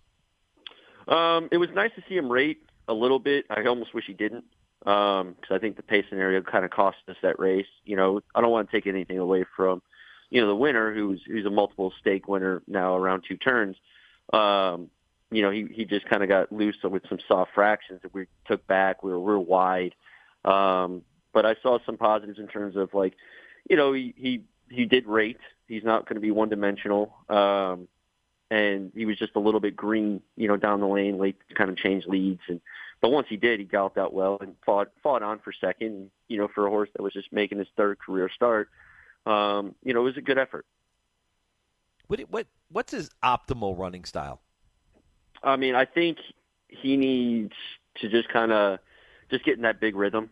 I don't think, obviously in his first race, he came from way back sprinting, and ran a good second. And then obviously he pressed the pace sprinting, and, kicked clear that day. I just think he's a horse that has a very big, efficient stride that needs to be, kind of utilized, especially in these 3-year-old races where, pace usually is king. I brought this up with Ramiro when we were talking about Ferocious in the first hour of the program, but maturity and development are always key words that are thrown around at this time of the year when you talk about these 3-year-olds, newly turned 3-year-olds. What things are you seeing from Mo Quality that tell you he has matured mentally and or physically over the past few months? I mean, just the way he handles everything. I mean, I shipped into my friend Austin Streitz, who's a trainer here in New York. And, Aussie's been around good, really good horses when he worked for Weaver, Christophe Clement. And, even he's like, man, he doesn't act like a 3-year-old. He comes in, he lays down, he does his job. He goes to the track, he pumps himself up. But as soon as he gets off the track, he just takes a deep breath and just relaxes. I go back yesterday afternoon, he's panned out, sleeping. He's just a really classy individual to be around. How cool is it to even, just to have a horse on the Derby Trail at this point of the year? How cool is that? Oh, I mean, it would be life-changing for us. I mean, obviously, as, a trainer who's competitive, we all expect to get to this, at some point in our careers, but a lot of really good trainers haven't. So just to have an opportunity with a horse that might be good enough, it's exciting. That's the whole reason why we get up 7 days a week at 4:00 in the morning. Yeah. Let me tell you, you don't do it unless you love it, right? 100%. And we're always looking for the good ones, the ones that make it fun to get up that early and put those kind of hours in and miss time with your family. Like, there's a lot of traveling involved, and, we miss little things. Is that hard, Chris, to balance your family life with your professional training life, considering all of the things you just laid out? Yes and no. I mean, obviously my fiance is a jockey, so she gets the lifestyle. But yeah, when you have a 2.5-year-old, it's why are you not home? Well, I'm working. I got to go run a horse, and okay, she gets it, and we're never really gone that long at a time. But still, it's not easy. And I live in Lexington, and my base in Cincinnati or Florence at Turfway, so I'm driving 120 miles a day, and that's on an average day. Yeah. Some days it's more. So we put a lot of hours in, but at the end of the day, is what we do, is what we love, and try to take the best care of our horses. Our next segment, I have a segment called Kentucky Bred Conversation, which is presented by the KTDF and the Kentucky Thoroughbred Breeders Association, and I'm going to talk with Ben Huffman about the amount of money that is now available in Kentucky, and with that comes stiffer competition and bigger fields and all those types of things. But it's such a positive, and it's going to continue to get more positive. But you're there. You're based there, as you said. You're at Turfway Park. You're running all the time. It's an incredible place to race right now, isn't it? I tell you what, it's going to be it's kind of sad the way we're trending right now. We're closing and talking about closing, historical racetracks. I mean, I think in the last 10 years we'll lose like 8 tracks. But Kentucky's going to be the mainstay. It's going to be, Custer's last stand, if you will, for racing, and just to get your foot in the door and be, allotted stalls is huge. Business is picking up. Owners want to be here. With the California situation, you're getting phone calls. Hey, do you have an open stall? You want a horse? This, that. So things are picking up. Now we're all in the same boat. We're just trying to get more stalls. Yeah, and I imagine that's more challenging now too, right? Yeah, I mean, luckily, we had a really good year last year. I've raced predominantly year-round in Kentucky, and we were very competitive. And I think it kind of opens the door with some of these racetracks to get more stalls and hopefully pick up more business. How does that work when a trainer needs more stalls or wants more stalls? What's the process like? Depends on where you're at. We put in a stall application, prior to the meets, and the stall superintendent and the racing secretary get together, go over every application with every horse on there, and they'll allot the trainers stalls that they deem necessary for them to operate their business. The hard part is when you're kind of on a smaller side, but you get a phone call, say, hey, I'm going to send you 5, and you don't have 5. So then you reach out to, the stall superintendent, again, the racing secretary, and see if they can help you out. Maybe there's some cancellations, some trainers opted not to go, or some horses got claimed from another trainer, or, you just kind of beg, borrow, and steal and call your friends and say, hey, do you have an open stall for a couple weeks? But as we're continuing to grow, it's getting easier to get kind of that more stall allotment. Now we might have to be based in several places, but it's just getting easier to get stalls. I've always said, and I don't know, I'm curious to get your thoughts on this. I've always said that it would be, matter of fact, I brought this up with former Kentucky Senator Damon Thayer when he was on the show with me a month and a half ago. But considering the popularity and the lucrative opportunities available for racing in Kentucky now, and the number of people that want to be there, if there was a training center that could be built, I know we have the Kentucky Training Center, but another one where trainers would have the opportunity to stable year-round in one location and run at all the racetracks on the circuit, to me that would be incredibly beneficial. Has there been any conversation about that, Chris? I haven't heard of, there's obviously training centers. There's Blackwood and a few other places, yeah. Mercury. But I haven't heard of, someone coming in and basically making a Kentucky version of Fair Hill with the synthetic gallops, the turf gallops, and the dirt gallops, and basically just having that kind of facility for, obviously more stalls. I think it would be a great idea. The property value in Kentucky is skyrocketing, and it would cost a lot of money, but I think it would pay for itself. And I don't think if the facility was done right and the surfaces was done right, I don't think it'd have a problem filling up. I mean, with people leaving California as fast as they are, and, now with the news about Gulfstream possibly decoupling, people are going to need places to go.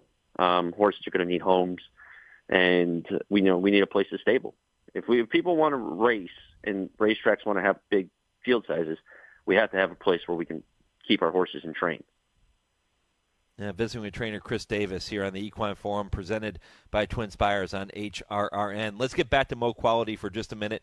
He goes in the Withers today, looking to get more Derby points to his credit. Size up the competition for me. You have Captain Cook just to the outside for Rick Dutrow. He was impressive breaking his maiden last time out. There are others in here that have shown some talent and are looking to move up the ladder in terms of Derby contenders. Size up the competition. Yeah, I mean, I just think I think we're all in the same boat. I think there's only one other horse maybe that's run, a route of ground. Obviously, Mr. Dutrow's horse was won by 9 going 7/8. We're basically going double the distance, so that's a variable. And I think a lot of it's going to be the pace scenario. Are they going to go real quick early, or are they going to try to do what they did in Smarty Jones and go too slow?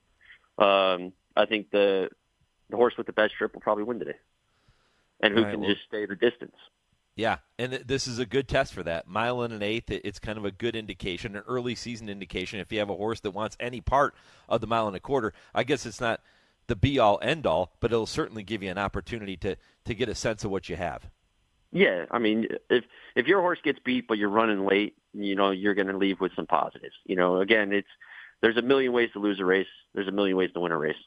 Again, it's just you got to hopefully have the racing luck on your side, pace scenario, trip, track bias, whatever it may be. Hopefully it just all goes and falls, your direction. Chris, I appreciate the visit, my friend. Best of luck with Mo Quality this afternoon. Post time for the Withers, 3:46 Eastern. It is race number 7 on that program at Aqueduct this afternoon. Appreciate it, brother. Good luck. Likewise. Call me anytime. All right, we'll talk soon. That is Chris Davis again. Mo Quality, a horse that is high on many people's lists right now. And he's going to have to continue to show that he can take these steps forward, because he's not Citizen Bull, right? He's not a Grade 1 Breeders' Cup Juvenile winner. He's not even a Greatest Stakes winner. He's not a stakes winner. He has one maiden win to his credit. And maybe the pace did him in last time. That's what Chris said in the Smarty Jones. Maybe not, but good horses can usually overcome that. Now, keep in mind that was his first start as a 3-year-old, so he was, like we talked about earlier, it's just a stepping stone, the Smarty Jones. This is the next stepping stone, but he has to move forward again. And I'm sure Chris is going to be looking for a win today. I think anything else would be very disappointing for him. Yeah, if he finishes second, but he's running at the end, okay, great. Maybe he had some trouble. Who knows? But I think anything short of a win is going to be very disappointing for Chris Davis later today, considering what he's seeing from this horse in the mornings and what he saw from him last time out in the Smarty Jones. All right, when I come back, going to welcome Keeneland Racing Secretary and Churchill Vice President of Racing Ben Huffman to the program for the first in a series of Kentucky Bred Conversations that I'll bring your way all the way through the Triple Crown. Tom Ryan still to come at 9:40 Eastern. Don't miss that, talking about SF Racing, their big night at the Eclipse Awards, and, of course, their big afternoon forthcoming at in the Robert B. Lewis at Santa Anita. All of that still ahead, plus Hour 3. You want horse racing conversation, you got it right here on the Equine Forum, presented by TwinSpires on HRRN. Race to TwinSpires, where you can unlock a $25 risk-free bet. Just use the code HRRN25 when you sign up. And if your first bet doesn't win, TwinSpires will refund your account up to $25. Wagering on the app is fast with free past performances, insider picks, and power plays every day you wager. TwinSpires. Download the app today to earn your $25 risk-free bet. Void where prohibited. For terms and conditions, visit TwinSpires.com. Must be 18 or older, 21 and older where applicable. For help with a gambling problem, call 1-800-GAMBLER. It's time now to shine the spotlight on the Darley Taking the Reins Performer of the Week. With the 16th to go, here comes Spirit of St. Louis. He's in time. Spirit of St. Louis gets up to win the Pegasus World Cup turf. Spirit of St. Louis, the son of Darley stallion Medaglia d'Oro, stormed through the stretch under jockey Tyler Gaffleone to capture the Grade 1 Pegasus World Cup turf this past weekend. Now 10 for 14 lifetime, he is your Darley Taking the Reins Performer of the Week. Darley stallion Medaglia d'Oro had another Saturday to remember this past weekend.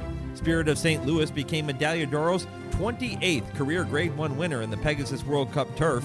He is also the broodmare sire of Be Your Best, winner of the Grade 2 Pegasus World Cup filly and mare turf the same day, as well as the great-grandfather of Grade 3 Southwest Stakes victor Speed King. Learn more about Medaglia d'Oro and all the Darley Stallions by visiting darleyamerica.com. You're listening to the Equine Forum on HRRN, presented by TwinSpires. Sierra Leone is toward the center of the pack, looking toward the outside. 8 lengths to make up, just over a quarter mile to go. Top Connor is the leader. Epic Ride swings wide, just a touch between horses. Doorknock has to shift lanes along with Sierra Leone. That pair out in the center of the track, still 5 lengths off the lead as they move by the 8th pole. Just a touch has taken the lead from Top Connor. Sierra Leone is running on from the outside. A 16th to go. Sierra Leone comes forward for the lead in deep stretch and wins the Toyota Bluegrass for Tyler Gaffalione. Just a touch was second. Epic Ride was third. 1 minute, 50.08 seconds. Welcome back to the Equine Forum, presented by TwinSpires. That's Kurt Becker with the call of last year's Toyota Bluegrass Stakes at Keeneland, won by eventual Breeders' Cup Classic champion and Eclipse champion Sierra Leone. It was a race that stamped him as a leading contender, if not the leading contender, for the Kentucky Derby last year, and he continued to run well, but he finally put it all together in the Breeders' Cup Classic, and that was a very special win. And that opening weekend of the Keeneland meet is always so much fun. We are 9 weeks away from opening weekend. It opens on Friday, April 4th, and the Bluegrass will be run on April 5th. Of course, you have the Ashland and those big races, which are run on April 4th. Such an incredible weekend of racing. And time now to welcome my next guest, who joins me for this week's Kentucky Bred Conversation, presented by the Kentucky Thoroughbred Development and Breeders' Incentive Funds. As the longtime racing secretary at Keeneland and the vice president of racing at Churchill Downs, Louisville native Ben Huffman knows all about the tremendous growth and success of the Kentucky horse racing industry, and it's my pleasure to have him with me here this morning. Ben, good morning. Hi, Mike. Good morning. Good morning. 9 weeks away from Keeneland. That's a wonderful thought on this Saturday morning, isn't it? It is. It is. It's been a long, cold winter in Kentucky already, and I can't wait. I can't wait for the spring meet at Keeneland in April. Cannot wait. When does a racing secretary start the process of trying to get horses there for a meet like Keeneland? Well, I mean, it's pretty much a year-round, 12 months a year job. I mean, I was in Florida last week visiting with horsemen, and it just kind of never ends. Worked on the Keeneland condition book. It's kind of written. All I have to do is proof that condition book right now, and we're going to try to get that to the printer really quick. But it's racing in Kentucky is year-round. My mind never stops. I'm always thinking about what we can do, who we can get, or who we can keep from leaving. I mean, my mind never stops on how we keep the train going here in Kentucky. Trainer Chris Davis was with me in the previous segment, and we were talking about Mo Quality, who is his entrant in the Withers at Aqueduct today.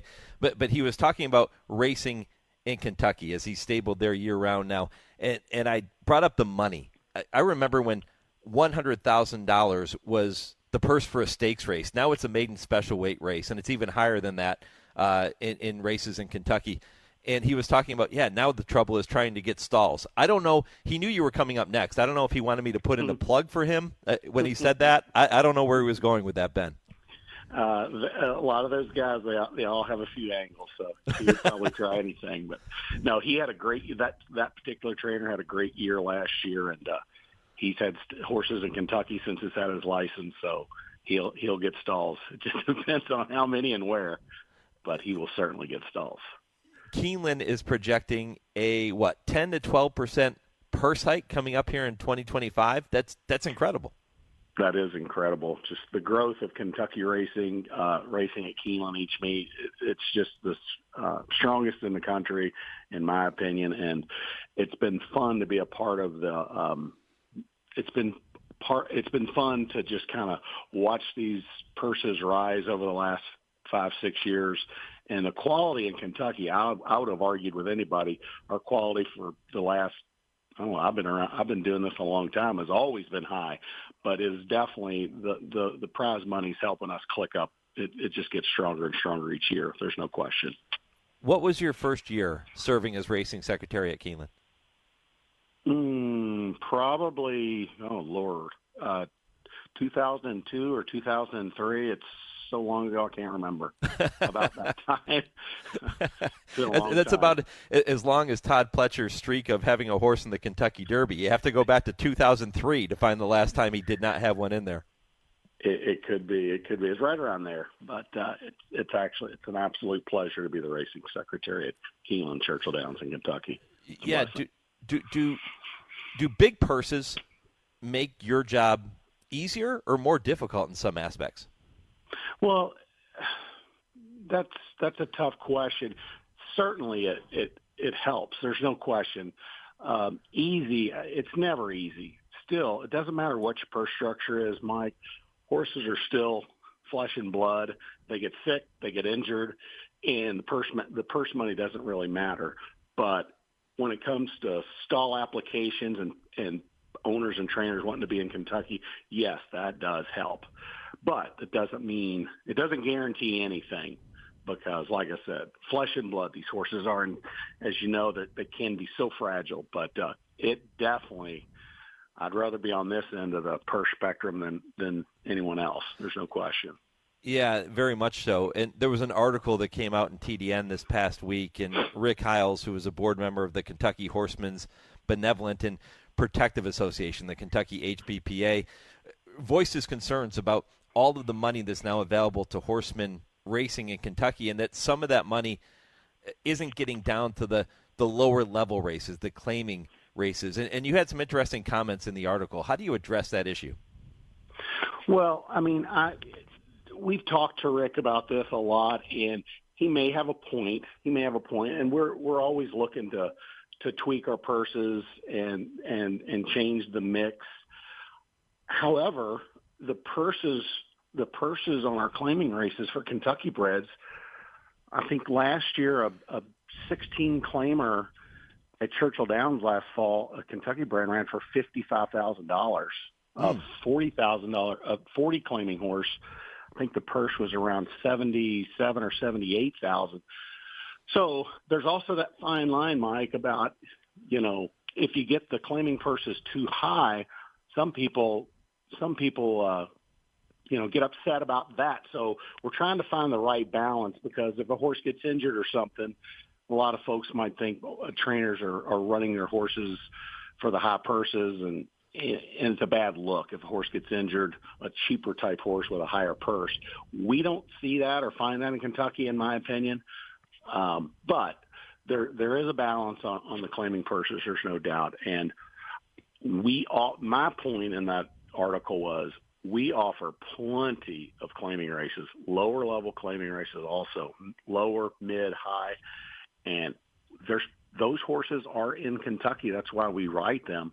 And I have no trouble using those horses, but sometimes they just don't fill. And you get a 20 claimer that's got 5, as much as we'd like to use the race or get it up to 8 or 9, there could be a maiden special weight or an A other than with 30. So, yeah, 9 times out of 10, we're going to split the better race with 2 full fields. So, Anyway, I get where he's coming from, and we are taking a look at that, as we always do.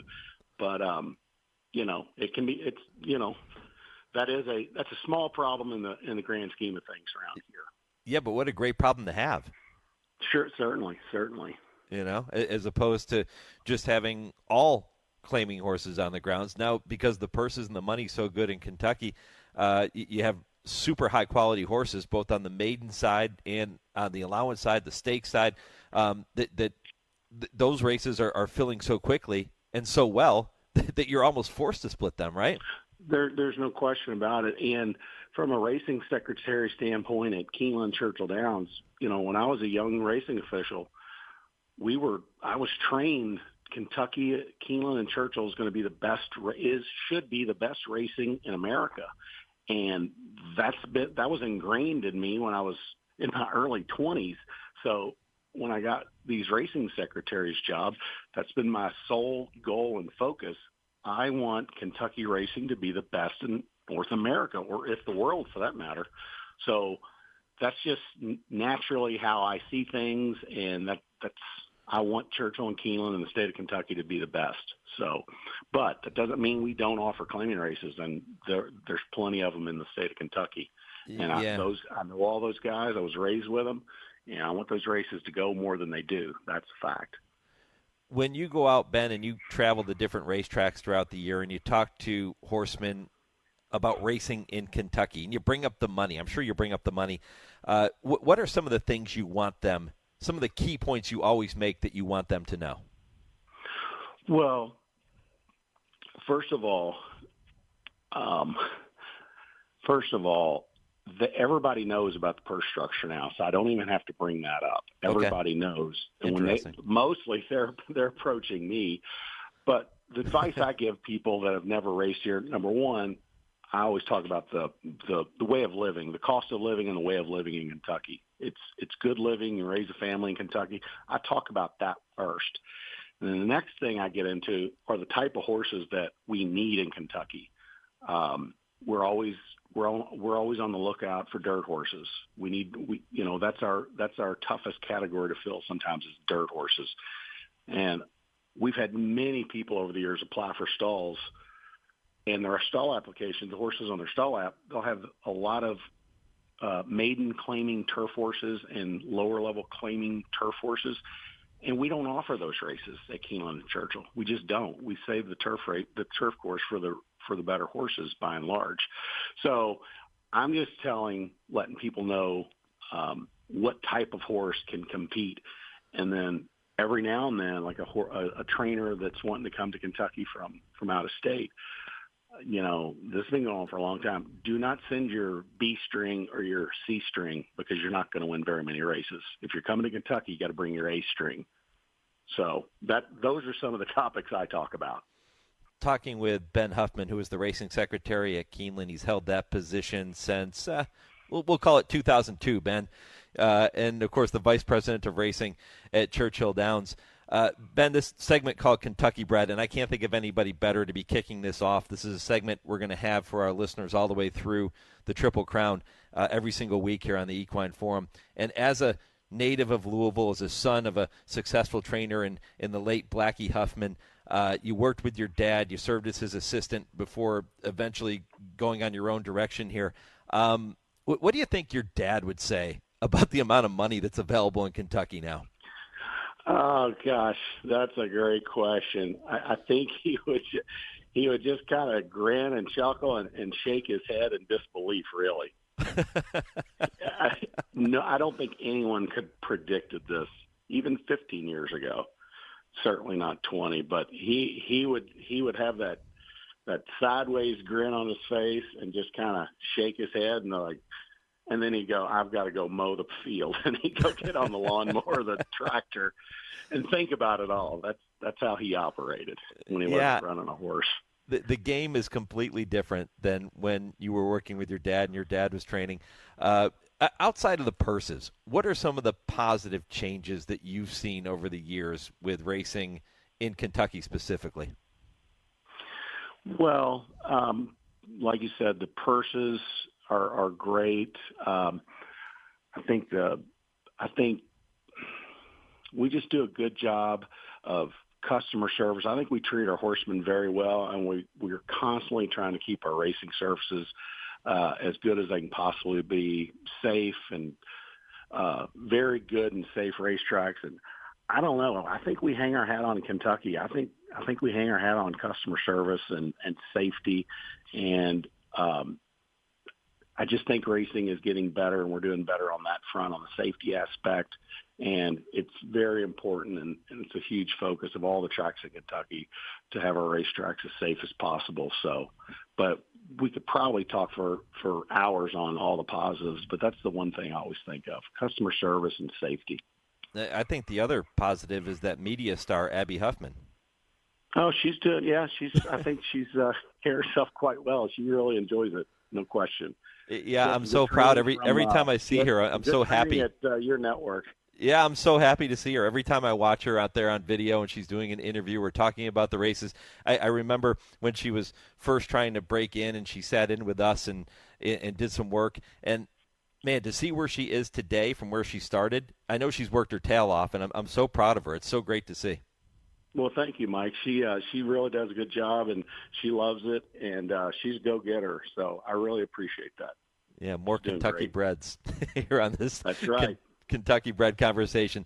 Ben, I know you got a lot of things to get to this weekend. I won't keep you. I appreciate the visit. Keep up the wonderful work, and can't wait to see what the future holds as we continue to grow racing in the Commonwealth. No question, Mike. Thank you very much. Appreciate it. All right, my man, Ben Huffman.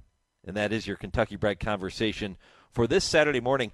In 2024, Kentucky Racing paid out, get this, over $200 million in combined association purses and Kentucky Thoroughbred development funds across all conditions to become the richest year-round state with an average field size of 8.9 horses. All sources wagering on Kentucky Racing has grown the past 4 years.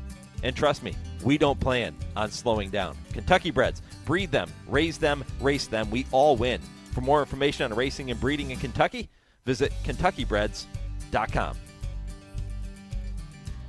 When I come back, you're going to hear from Tom Ryan. He is the owner of SF Racing. They celebrated 3 Eclipse Award champions at the recent ceremonies in South Florida, and he has a trio of really talented 3-year-olds set to go in today's Robert B. Lewis. That's all ahead on the Equine Forum, presented by TwinSpires on HRRN, Horse Racing's voice. Race the TwinSpires, where you can unlock a $25 risk-free bet. Just use the code HRRN25 when you sign up. And if your first bet doesn't win, TwinSpires will refund your account up to $25. Wagering on the app is fast with free past performances, insider picks, and power plays every day you wager. TwinSpires. Download the app today to earn your $25 risk-free bet. Void where prohibited. For terms and conditions, visit TwinSpires.com. Must be 18 or older, 21 and older where applicable. For help with a gambling problem, call 1-800-GAMBLER. The race is on at Sam Houston Race Park. Get in on exciting thoroughbred racing action every weekend. Attention all Houston Cougars. Be sure to join us for College Night on February 7th. And don't miss Wiener Dog races and much more on Saturday, February 8th and Sunday, February 9th. Plus enjoy food and drink specials every weekend along with the best Sunday brunch around. And don't forget to join us for Sunday Family Fun Days in March. Race in for all the excitement at Sam Houston Race Park. Visit shrp.com for details. Tenda Equine and Pet Care Products have been keeping world-class equine athletes happy and healthy for generations. Keep your equine athlete looking and performing well with Tenda Next Generation Wound and Skin Care Treatment, along with nutritional supplements, leg and muscle care products, salves, hoof care, poultice, topical aids, and grooming products. Visit tendahorse.com today.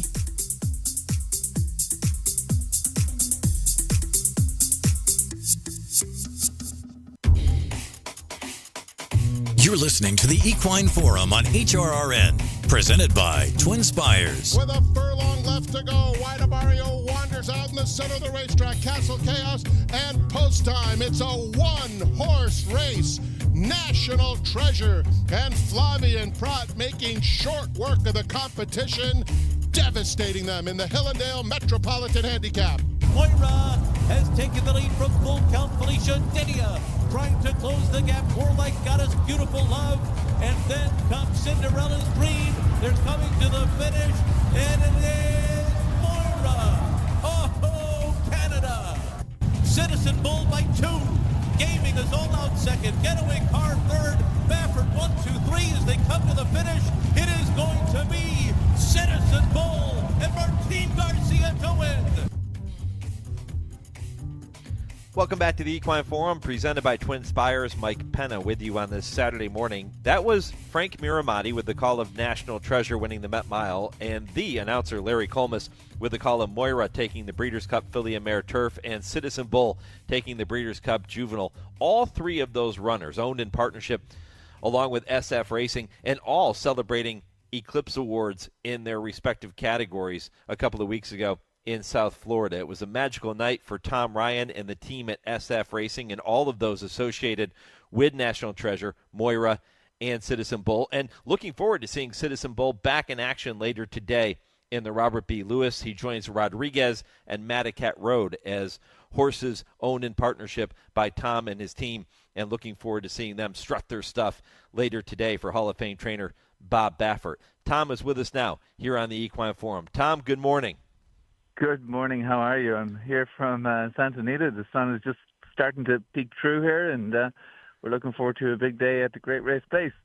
Is that not one of the greatest settings in all of racing?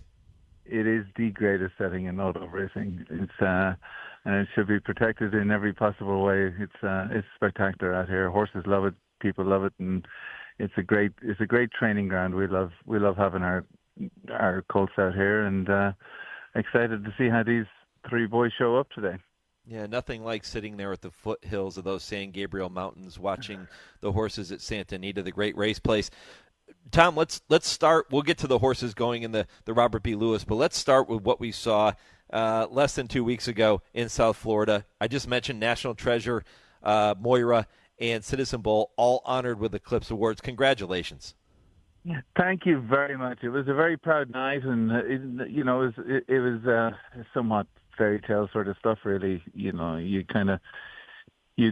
dream about having horses that get mentioned in that category, and to have three horses on the night be honored was quite spectacular. It's there's some common threads here. Donato Lani, he's involved in all three. Bob Baffert is involved in the two colts, obviously, and we have SF involved in all three horses as well. But it was a spectacular night. I loved having Jack Wolf and Salt Kuman and Barbara Banke and all of those partners and friends of ours there to enjoy the evening and enjoy the honor of being part of colts that are, they're champions of their generation. So it's amazing. Very proud of it. We work very hard to get ourselves into, the conversation. I think Bob and the team out here in California, they do an incredible job, and they're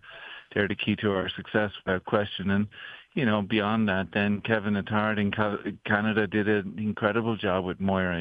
She was a relatively inexpensive mare that's turned out to be a huge home run for her partnership group, from not only from what she earned and where she earned it, and Horse of the Year in Canada, champion in America, and she sold for a king's ransom. So it was one of those kind of not quite rags to riches, but a pretty close to that sort of story that played out. And it was her final race in America where she was crowned champion when she won the Breeders' Cup. And I remember standing there with Donato. He was Iceman. He didn't move a muscle till she crossed that finish line, and then he erupted into joy. And it's kind of hard to quantify how much that meant to him, and it meant a lot to not only him but to the entire ownership group. And on the same day, having a Citizen Bull strut his stuff and put himself right at the top of the class, and all plays forward to today's, where we start at road to Churchill, and hopefully we have one good enough on that first Saturday in May. Tom, every time I hear Donato Lani's name, I can't help but think about when I started on radio in Lexington 22 years ago, before I even formed Horse Racing Radio Network, along with my mentor and my former partner, Pete Coulis, who is now deceased. But Donato Lani would sit in with us. My first gig in radio was sitting in handicapping during the Keeneland meet outside the racing office at Keeneland, and we would sit in that little hallway, and Donato would be part of that show when he was working with John at Hillendale. And I remember sometimes at that point Donato would show up late to the show, and his hair would be a mess. He had just rolled out of bed. It was typical, and we would always have fun with Donato, and he could have fun laughing at himself. And now to see him where he is today, having purchased so many of the top horses we have in the game, man, it is incredible.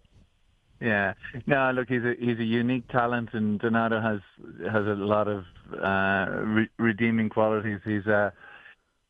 He's a good friend. He's a good person. He cares deeply about his horses, and look, I'm just glad that we somehow found each other over time, and that we've forged a relationship that we have. And it's it's an exciting time of the year for lots of different reasons. The 2-year-olds are starting to ramp up a little bit with Eddie Woods in Florida. Donato seen them last week. I'll see them in 2 weeks' time, and we'll start to sort them out and see if we can't get a few out here in April and May for Bobby to go to work on.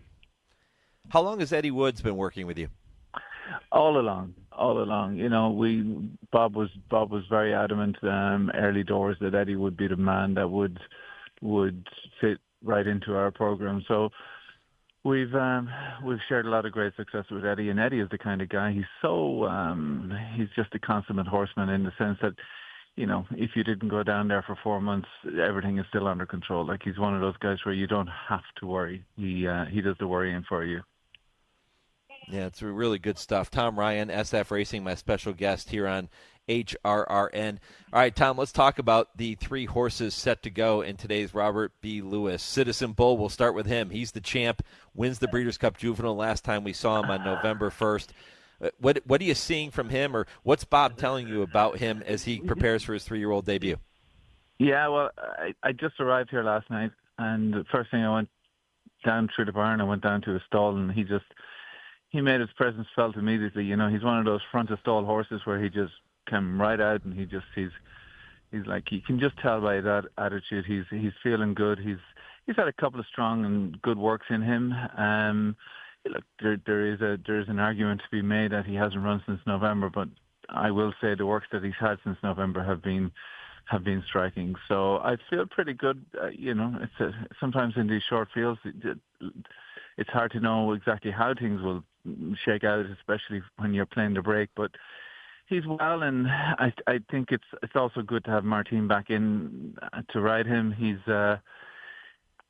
working horses here this morning for Bob, and I think it's I feel pretty good that he's going to show up. Hopefully he breaks as well as we hope he can, and yes, I think he's a good horse. There's just no question. I think Rodriguez is coming into this off the back of a very, very, very impressive maiden win.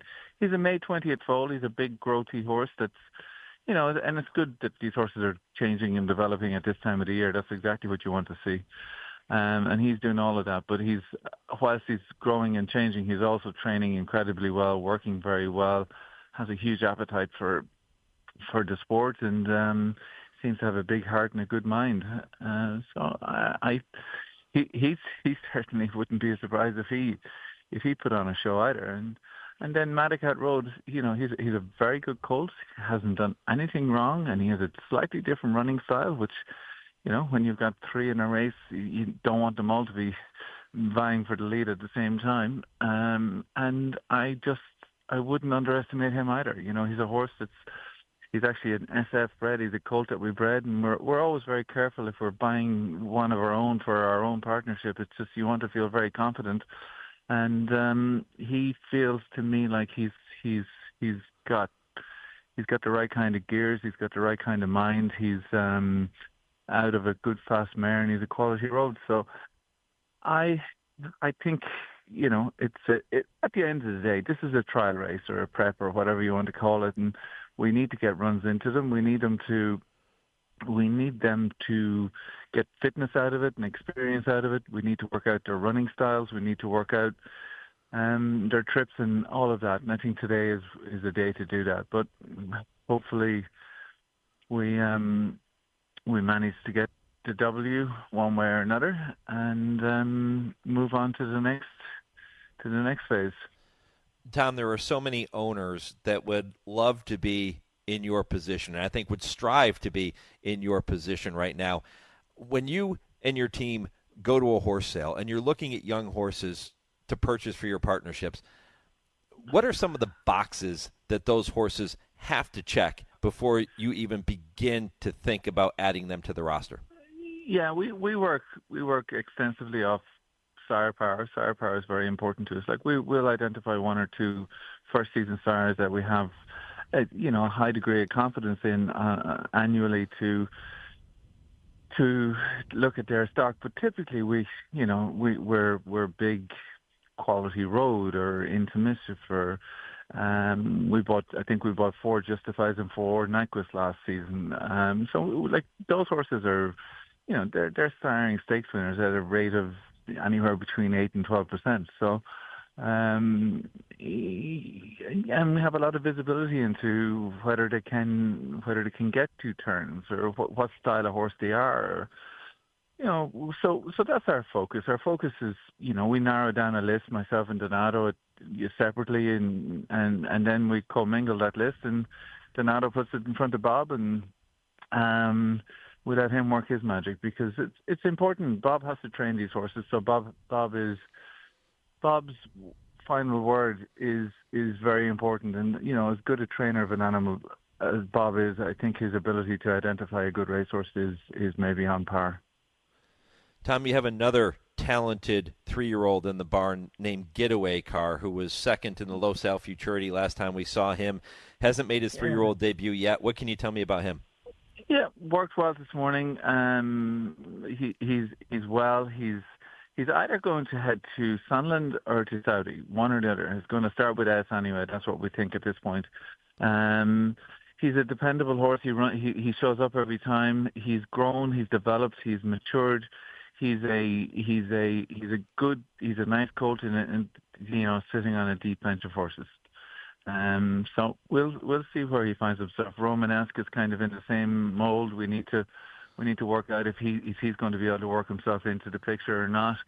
And we're not going to force any of these horses into the picture. It just has to happen organically and naturally. And if that happens, hopefully we'll have a couple to go to work with that first Saturday in May. But right now our focus is on keeping them healthy and sound and spotting them to the point that we can get them into good preps and hopefully have horses ready for the Santa Anita and Florida, potentially Arkansas and Kentucky, and Bob's sitting on other horses too with Barnes and colts like that in the barn, and we still have 1 or 2 unraced 3-year-olds that, it's going to be hard for them to make their way into the mold at this point, but it's not impossible. Charlatan and Justifying, those horses were unnamed soldiers at this point of their career, so we'll see where they may slot in the next couple of weeks. Well, Tom, congratulations on all of the success, continued success this afternoon and beyond. Say hi to Bob for me, and let's keep it rolling here for SF Racing. You got it. Thank you, man. Appreciate the call. All right, Tom Ryan here on HRRN, joining me live from Santa Anita. How about that? He's at the track right now. We just watched Getaway Car work this morning. You heard him talk about that talented 3-year-old, and, of course, the cupboard not bare for SF Racing and their partners in today's Robert B. Lewis. Citizen Bull, Rodriguez, Madaket Road, all set to go in there, and they are all going to be among the favorites. Certainly Citizen Bull and Rodriguez going to get a lot of play from horsemen in that race this afternoon. Poll question this morning. Good opportunity to update you on this one here. Which of today's Kentucky Derby points races is most likely to produce this year's Derby winner? Is it the Robert B. Lewis at Santa Anita? Is it the Holy Bull at Gulfstream or the Withers at Aqueduct? 42% of you saying it is going to be the Robert B. Lewis, which pulls it off. And Steve comments and says the Lewis. Obviously. Yeah, certainly the Lewis looks on paper to be the strongest. And I thought that this question would be a bit of a chip shot question. I thought the Lewis would end up winning. But at last update, the Lewis is 43%. The Holy Bull has 40%. So there are people, many of you out there, who are thinking, all right, maybe Ferocious can be the real deal. You heard from owner Ramiro Restrepo earlier. Maybe he's the one. He's going to be the favorite in the Holy Bull today, and I would assume that that's why many of you are voting for the Holy Bull when you cast your votes. But keep them coming. I want to hear from you. And if you don't do social media, you can email the show, mike@horseracingradio.net, to let me know your thoughts on which of those 3 points races is most likely to give us the Kentucky Derby winner this year. All right, when I come back, I'll take a look at a few dates in racing history as they apply to this particular weekend, and I'll tell you what's ahead in hour number 3. This is the Equine Forum on the Horse Racing Radio Network. The 2025 National HBPA Annual Conference is fast approaching. The conference takes place February 24th to the 26th at the Safety Harbor Resort and Spa in Safety Harbor, Florida, and includes multiple presentations from industry leaders, a keynote address delivered by former Kentucky Senator Damon Thayer on Tuesday, February 25th, and a day at the races at Tampa Bay Downs. See all the details at nationalhbpa.com/convention. That's nationalhbpa.com/convention. On the battlefield, there's a saying America's military men and women live by. Never leave a fallen warrior behind, ever. Off the battlefield, Wounded Warrior Project operates with the same goal. We leave no warrior behind. Wounded Warrior Project is a non-profit organization created to help our men and women returning home with the scars of war. Whether those scars are physical or mental, we're here to make sure that they heal. And whether it's helping those with post-traumatic stress disorder live a normal life again, or giving much-needed support to injured warriors in veterans' hospitals. Because no one deserves our help more than the men and women who risk their lives to keep us safe. Wounded Warrior Project. We never leave a fallen warrior behind. Ever. Learn more about what we do at woundedwarriorproject.org. In honor of all those we've lost to cancer and those still fighting and thriving, like basketball analyst and cancer champion Dick Vitale. I want to beat cancer. I'm going to beat it. That's no doubt in my mind. I'm going to win this battle. Defeating cancer will take all of us. Join our team to help fund game-changing research that saves lives. At the V Foundation, V is for victory over cancer. V is for victory over the odds. V is for victory over health disparities, victory over setbacks, victory over the unknown. V is for victory over giving up. Don't give up. Don't ever give up. Donate to the V Foundation to join our team and help save lives. Cancer can take away all my physical abilities. It cannot touch my mind, it cannot touch my heart, and it cannot touch my soul. 100% of donations fund game-changing cancer research. Donate now to the V Foundation at v.org. Hey, this is Bobby Neuman. Join me every Friday afternoon to dive deep into handicapping the races. We'll cover the live action from some of the biggest tracks in the country, talk to some of the major players in the game, and hopefully make a little money along the way. You can also call the show to share your opinions, ask a question or two, or maybe just vent about some bad beats. It's Betting with Bobby every Friday from 4 to 6 p.m. Eastern on Sirius 162, XM 207, online channel 999, or streaming live at horseracingradio.net. You're listening to the Equine Forum on HRRN, presented by TwinSpires.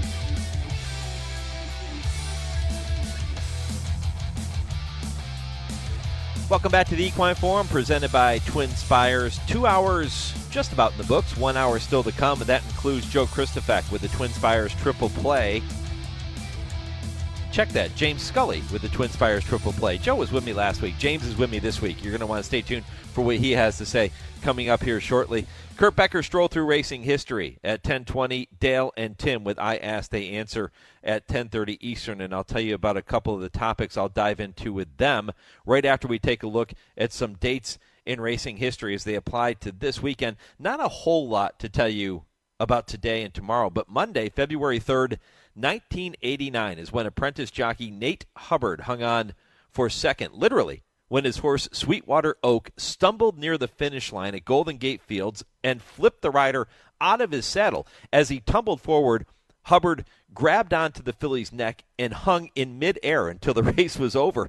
The track stewards ruled it an official finish because Hubbard's feet never touched the ground, and Sweetwater Oak carried her assigned weight throughout the race. That was February 3rd, 1989. Also, happy anniversary on February 3rd to jockey Bill Shoemaker. In 1990, the late Shoemaker rode his final career race at Santa Anita Park, finishing fourth aboard Patchy Ground Fog in the Legends Last Ride. He retired with 8,833 wins, a record until the mark was topped by Lafitte Pincay Jr. and, of course, Russell Bays. Those are dates in racing history as they apply to this weekend. Dale and Tim coming up 10:30. I told you I would let you know what they're going to talk about. Well, one of the things is this the year that Todd Pletcher's incredible streak of a Derby starter every year since 2004 comes to an end? Are we in jeopardy of seeing that early in 2025? I'll ask him that question and much, much more at 10:30, but lots to come in hour number 3. If your local station is leaving us at this time, continue listening to the third hour of the program nationwide on SiriusXM Satellite Radio, streaming at horseracingradio.net, and don't forget to follow us for the podcast afterwards on our website and every podcast platform. Hour 3 coming up next, right after I pause 10 seconds for station identification. This is the Horse Racing Radio Network, where racing comes to talk.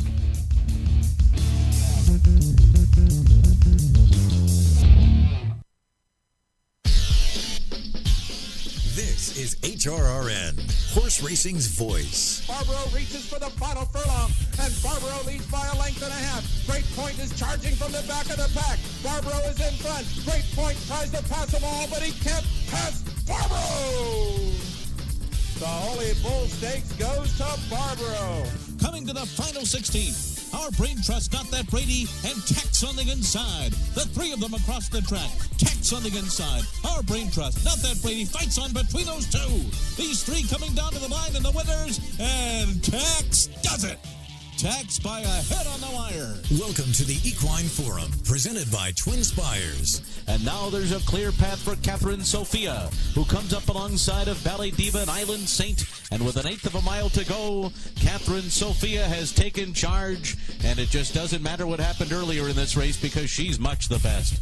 Oh, Catherine Sophia just runs off. They're in the final furlong, and Mucho Gusto now pours it on, opens up 3. Easy Shot, Gunmetal Gray will battle for second. Mucho Gusto, impressive in victory, cruises home by 5 easy lengths. Now here's Mike Penna. Welcome back, Hour 3 of the Equine Forum. Mike Penna, Baron of the Backstretch. Happy to have you along for the ride again this morning. If you missed any portion of the first 2 hours of the show, talking about some of the races you just heard in that open to the third hour of the program, the Holy Bull at Gulfstream, the Withers at Aqueduct, and the Robert B. Lewis at Santa Anita, simply head back to our website, horseracingradio.net. You'll be able to listen whenever you have some time as we podcast this show and all of our shows every single week. And you can do that, too, on every podcast platform. So however you are accessing your podcast, type in Horse Racing Radio Network and follow us each and every week all year long. Well, Hour 3 has plenty more special content coming your way, including the TwinSpires Triple Play. James Scully will give you 3 races to watch later this afternoon. Kurt Becker's Stroll Through Racing History at 10:20, and at 10:30, I Ask, They Answer with Dale Romans and Tim Wilkin. Time now to begin Hour 3, as we do every week, with the TwinSpires Triple Play. James, good morning, my friend. Mike, good morning to you. It's a pleasure to be with you. Like you said, got a really big afternoon of racing as far as Kentucky Derby preps with 3 going on. They're all 42 total point races towards the Kentucky Derby. The winner gets 20, and then 2nd through 5th will split the rest. And, yeah, we one of the races even as the 2-year-old champ, Citizen Bull coming back, and I think we got a lot of, horses that are promising types that are looking to step up, and maybe we'll see some big performances today. Yep. The road to the Kentucky Derby winding through each coast here today, and it's going to be a lot of fun to watch. And you've selected 2 of those 3 Derby preps in your TwinSpires Triple Play this morning. Race number 7 at Aqueduct is the 1 1/8 $250,000 Withers. This is a race that has never produced a Kentucky Derby winner. Maybe this is the year. Who knows? We'll find out on the first Saturday in May. But, James, how did you see this one, my friend? Yeah, and one thing about it is it's been run at different points on the calendar. And when Bernardini won it back in 2006, it was later in the year.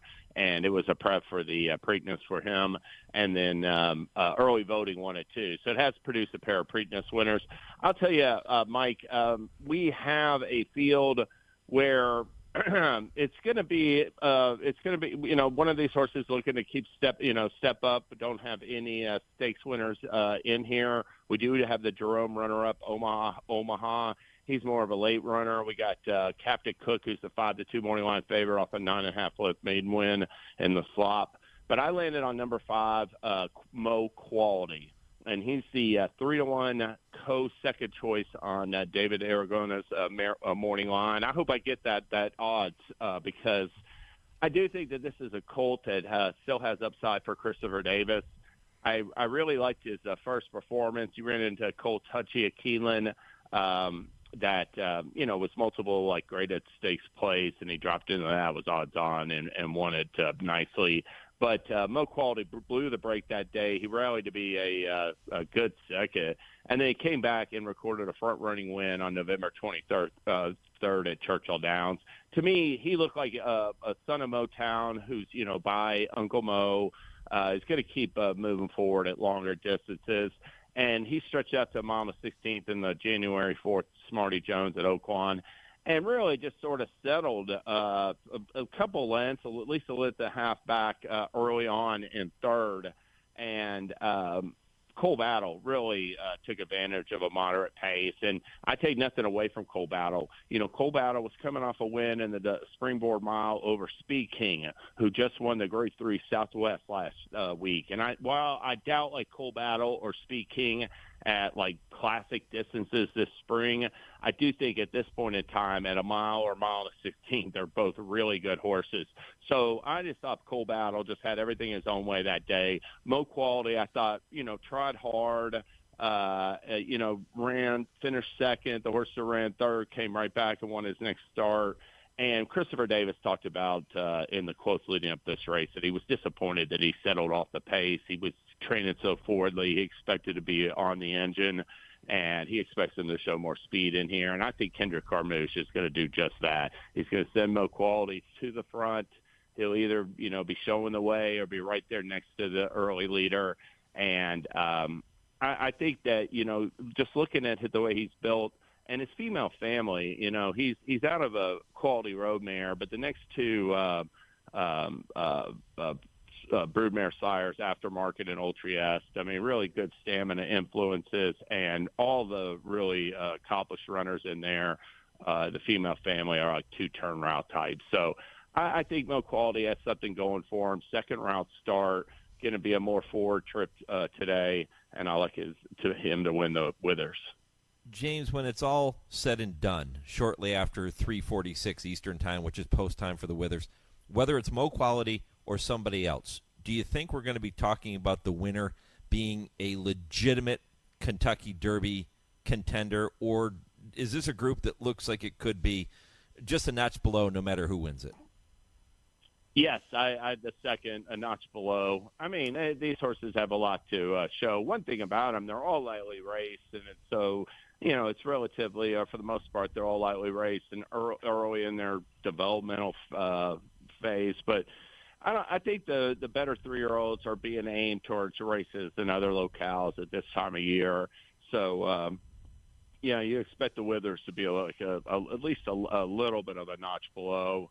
And, I think some of these runners in here, are going to be challenged by the mile and 8 distance, but I think it's going to be a good fit for Mo Quality.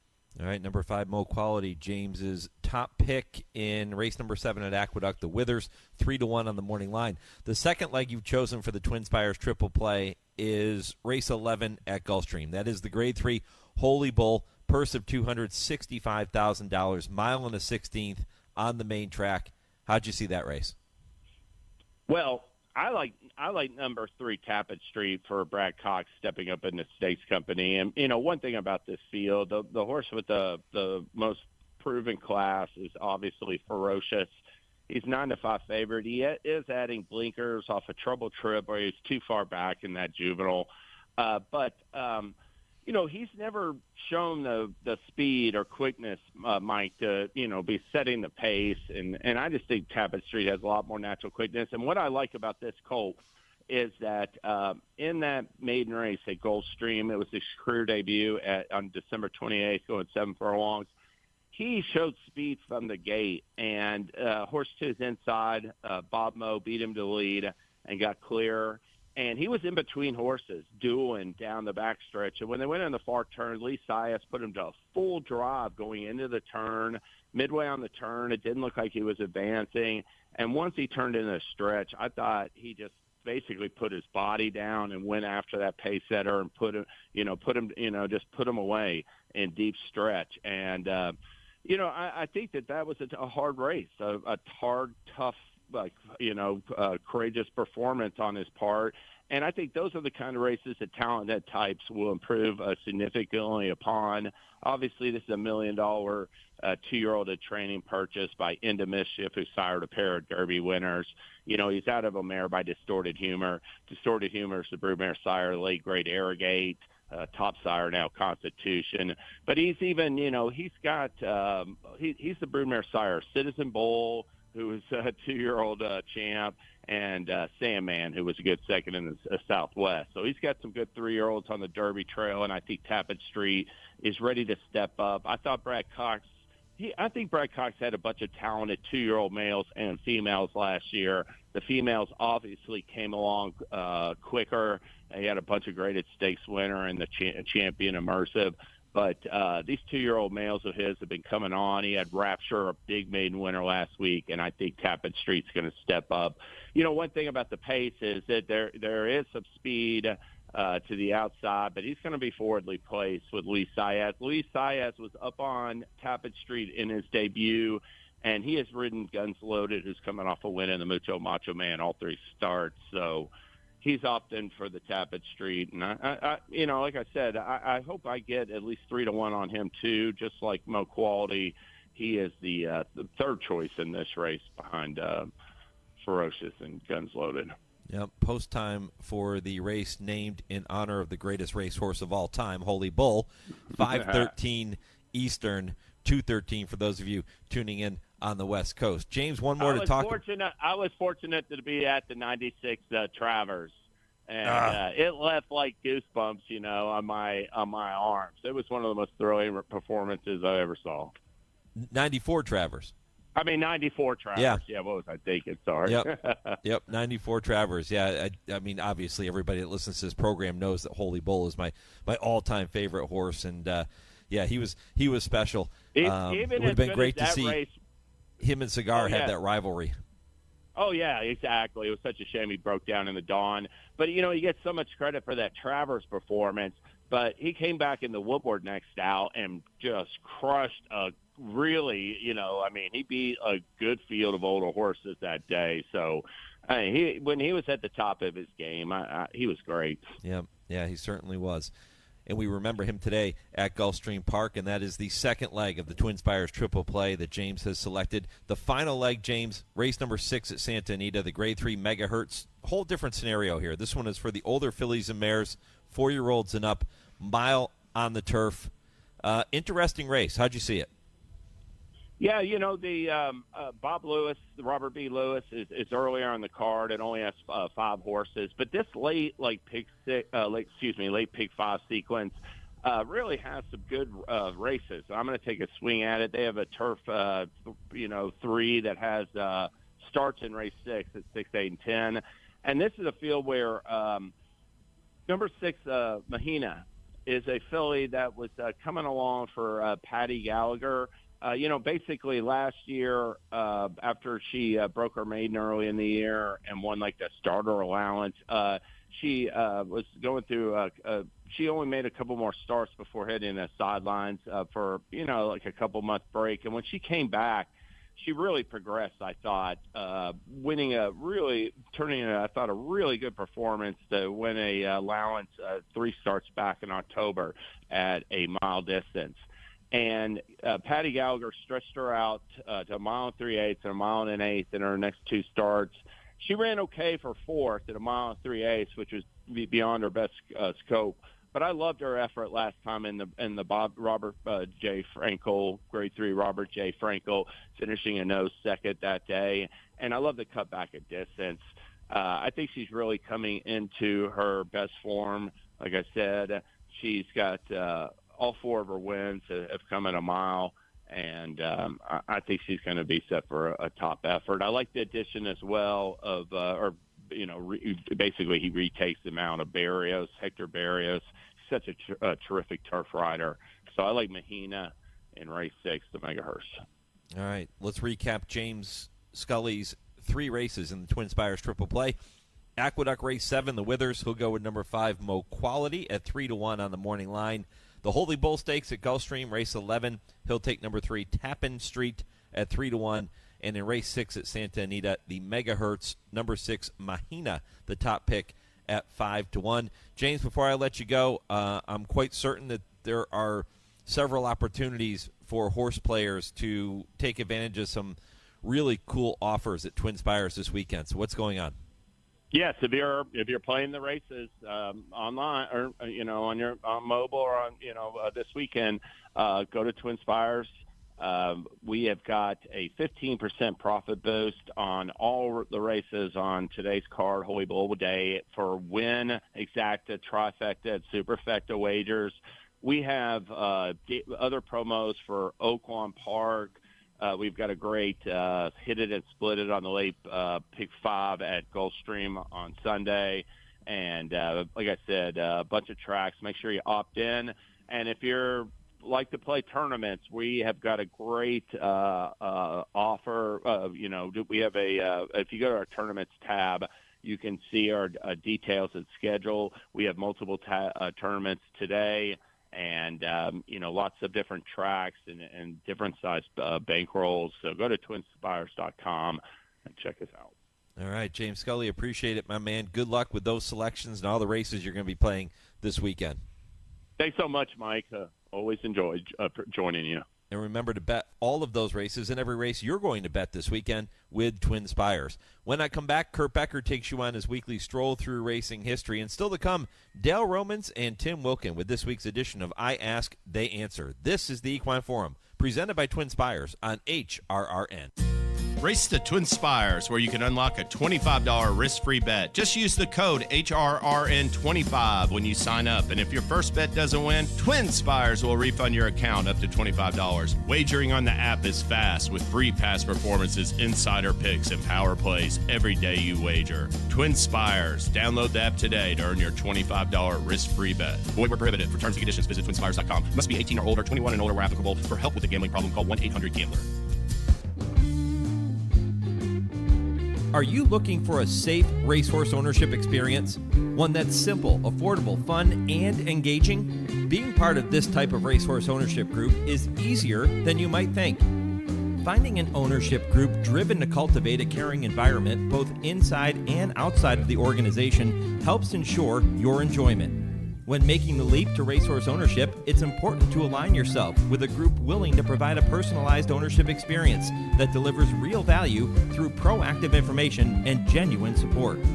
Mojo Racing Partners take the time to guide you through your ownership experience, walking with you and answering all of your questions every step of the way. With Mojo, you receive lots of love from start to finish.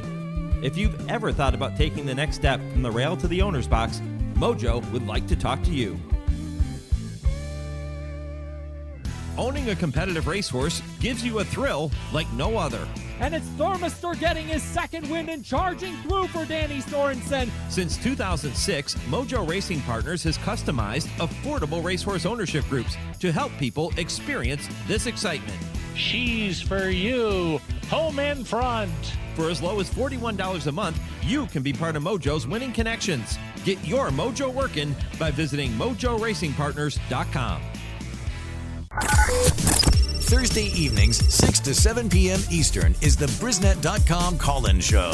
It's your chance to call in and let the Horse Racing Radio Nation know what's on your mind. Call us at 888-966-HRRN. That's 888-966-4776. And discuss the topics you choose in the world of thoroughbred racing. The Brisnet.com call-in show. Sirius 162, XM 207, and streaming live at horseracingradio.net. You're listening to the Equine Forum on HRRN, presented by TwinSpires. Hello, I'm Kurt Becker. Thanks for joining me as I take another stroll through racing history presented by Keeneland.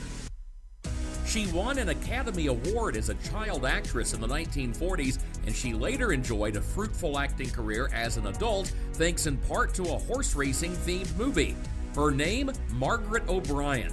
Born in January of 1937 in Southern California as Maxine O'Brien, the future starlet would have her name legally changed to Margaret O'Brien when selected for the title role in the MGM picture Journey for Margaret. Upon granting the request for the name change, the judge laughed and said, "I hope you don't change your name for every movie role." With her mother Gladys, a stage dancer and former circus trapeze performer, managing her career, Margaret O'Brien had gone from a pudgy cover girl at age 3 to a movie actress at age 4 and was a Hollywood star by age 5. She was described as a small braided thief who stole scenes from the biggest names in Hollywood. Starring in films with Judy Garland, Lionel Barrymore, and Robert Young, O'Brien became one of the top 10 box office sensations of the 1940s. Her income was $6,000 per week. A toy company produced a Margaret O'Brien doll. Colleges and universities had contests for journalism students with the theme, "What 5 questions would you ask if you could interview Margaret O'Brien?" As for the Academy Award, O'Brien earned it at age 7 for her role opposite Garland in Meet Me in St. Louis. She was touted as the most talented youngster of her age the stage or screen had ever known. O'Brien did not sing, she didn't play a musical instrument. It was said that her only hobby was acting, and she was very good at it. In fact, she was so good that she earned the admiration of both President Franklin Delano Roosevelt and President Harry S. Truman, and she eventually got to meet both leaders. She liked them both, but was partial to Truman because, as she put it, he plays the piano, like me. It was also known that O'Brien loved animals. When Hollywood columnists would visit O'Brien on the MGM lot, they would find her surrounded by a Cocker Spaniel, calico cats, fuzzy rabbits, teddy bears, hobby horses, and stuffed tigers. But horses, real ones, not of the stuffed toy variety, were her favorites. O'Brien's boss at MGM, Louis B. Mayer, had one of the leading stables of thoroughbred racehorses at the time in the U.S. And on occasion, Mayer would allow O'Brien, accompanied by her mother, to visit the stables and spend time with his prized horses. As one columnist pointed out in blunt fashion, Mayer knew O'Brien was his meal ticket at MGM, and he knew he needed to keep his meal ticket happy. There was something else which would make O'Brien happy, and that was to star someday in a motion picture which featured horses. She loved cowboy flicks, not so much because of the cowboys, but because of the horses they rode. And while attending a Hollywood preview of a movie titled Red Stallion at age 10 in 1947, she stated her goal to be the leading lady one day in a picture about horses. The completion of that goal would come in 1956 with the release of a racing-themed film titled Glory, written by future Calumet Farm principal Gene Markey and distributed by RKO. The movie would hit theaters right at the time of O'Brien's 19th birthday, and it would mark a rare transition from child actor to success in motion pictures as an adult. Film critic Glenn C. Pullen described Glory as a highly sentimentalized racetrack yarn which uses all the time-tested, corn-fed situations ever used in such racing fables. And he noted that gone were O'Brien's freckles and pigtails, and that she now resembled a slim, wistful edition of a young Vivian Leigh. As for the storyline, Glory is a filly which is owned by O'Brien's character. The filly is kidnapped, is later won back by Miss O'Brien's handsome, wealthy suitor in a poker game. The filly then sustains an injury, loses races, and ultimately begins to come back under the tutelage of a crusty old trainer portrayed by Walter Brennan. Pullen wrote, "It's a miracle the poor filly manages to jump over so many melodramatic obstacles." But then he conceded that the movie was tame but pleasant. Spoiler alert, Glory ends up winning the Kentucky Derby. Footage of Swaps winning the 1955 Run for the Roses was used in the film, while other scenes were shot at Hollywood Park. During that time, O'Brien got to meet the California bred champion Swaps, and she even attended the Swaps Nashua match race in Chicago that summer as part of a special promotion. O'Brien would go on to enjoy an accomplished career on television and on Broadway, remaining active well into the 21st century. But Glory was seen as the film which allowed her to go from child star to leading lady on her own merits. thereby giving her the chance to extend her career in ways which often eluded other child actors and actresses. In October of 1955, Turf Confidential published an article which proclaimed, "O'Brien is back, and racing's got her." The Chicago Tribune declared that O'Brien had gone from child prodigy to fetching actress. As one film critic put it, an actress can always perform best when she likes the subject matter of her pictures. And one thing Margaret O'Brien always loved was horses.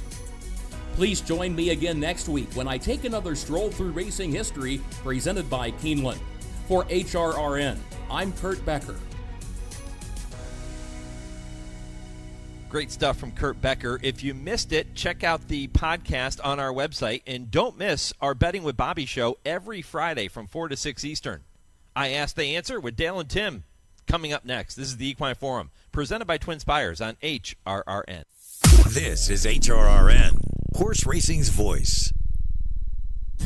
Race the TwinSpires, where you can unlock a $25 risk-free bet. Just use the code HRRN25 when you sign up. And if your first bet doesn't win, TwinSpires will refund your account up to $25. Wagering on the app is fast with free past performances, insider picks, and power plays every day you wager. TwinSpires. Download the app today to earn your $25 risk-free bet. Void where prohibited. For terms and conditions, visit TwinSpires.com. Must be 18 or older, 21 and older where applicable. For help with a gambling problem, call 1-800-GAMBLER.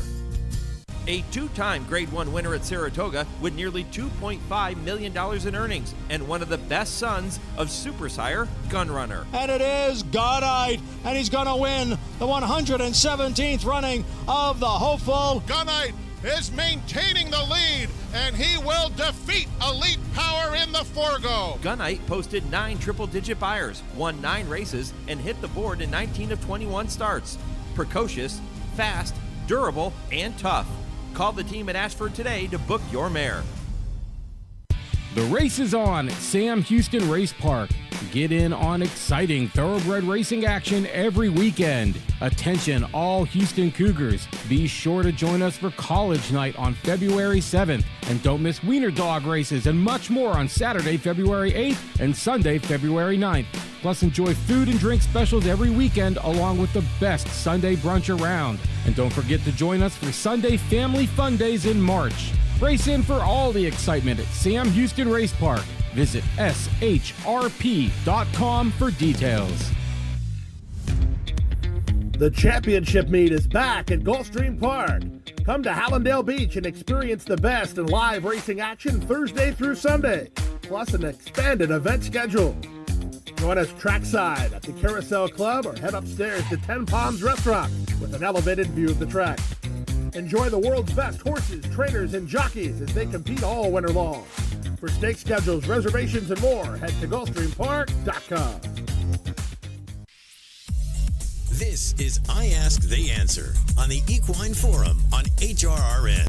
As they come to the top of the lane, Speed King Rafael Bejarano putting away American Promise. And Speed King says, come and catch me if you can. Speed King down the lane with a 3-length lead. Look at Sandman after the bad break. He's run a tenacious race. And Patch Adams, they're moving after Speed King. Speed King, 16th to go. He's 2 ahead. Sandman trying to get him. Speed King holding on. Sandman trying to dive after him. But it's going to be Speed King. Speed King all the way in a superb effort. He took him all the way with all the pressure. Sandman, he also ran well. Second, Tistastic, Patch Adams, third and fourth. Locally based Speed King and Sandman finishing 1-2 in last Saturday's Southwest Stakes at Oaklawn Park. Matt Dinnerman had the call. This morning we tell you why that result could have major implications on the Derby picture going forward. Plus, is Todd Pletcher's streak of sending out a Kentucky Derby starter every year since 2004 in jeopardy of coming to an end this year? And will this be the year that the Withers finally gives us a winner of the Kentucky Derby? All of those topics and much, much more are straight ahead on this week's edition of I Ask, They Answer with trainer Dale Romans and turf writer Tim Wilkin, all presented by the University of Louisville, Equine Industry Program and the College of Business, and all starting just 30 seconds from right now. A spark turns into a dream, and your dreams fuel a love that will last a lifetime. Turn your passion into a career with experienced guidance, a thorough study of equine business, as well as opportunities to get your hands dirty and put your mind to work. Located in the heart of horse country, let your passion fuel your profession at the U of L Equine Industry Program. Apply today. All right, guys, we're going to begin with that Southwest Stakes at Oaklawn from last weekend, where we saw a pair of locally based horses finish 1-2 despite not being able to train for the majority of the 2 weeks leading up to the race due to poor weather conditions. Here's what winning trainer Ramiro Restrepo had to say about that situation. One of the things that I've noticed hasn't been talked about is the fact that we saw the track 3 days out of 14 before the race.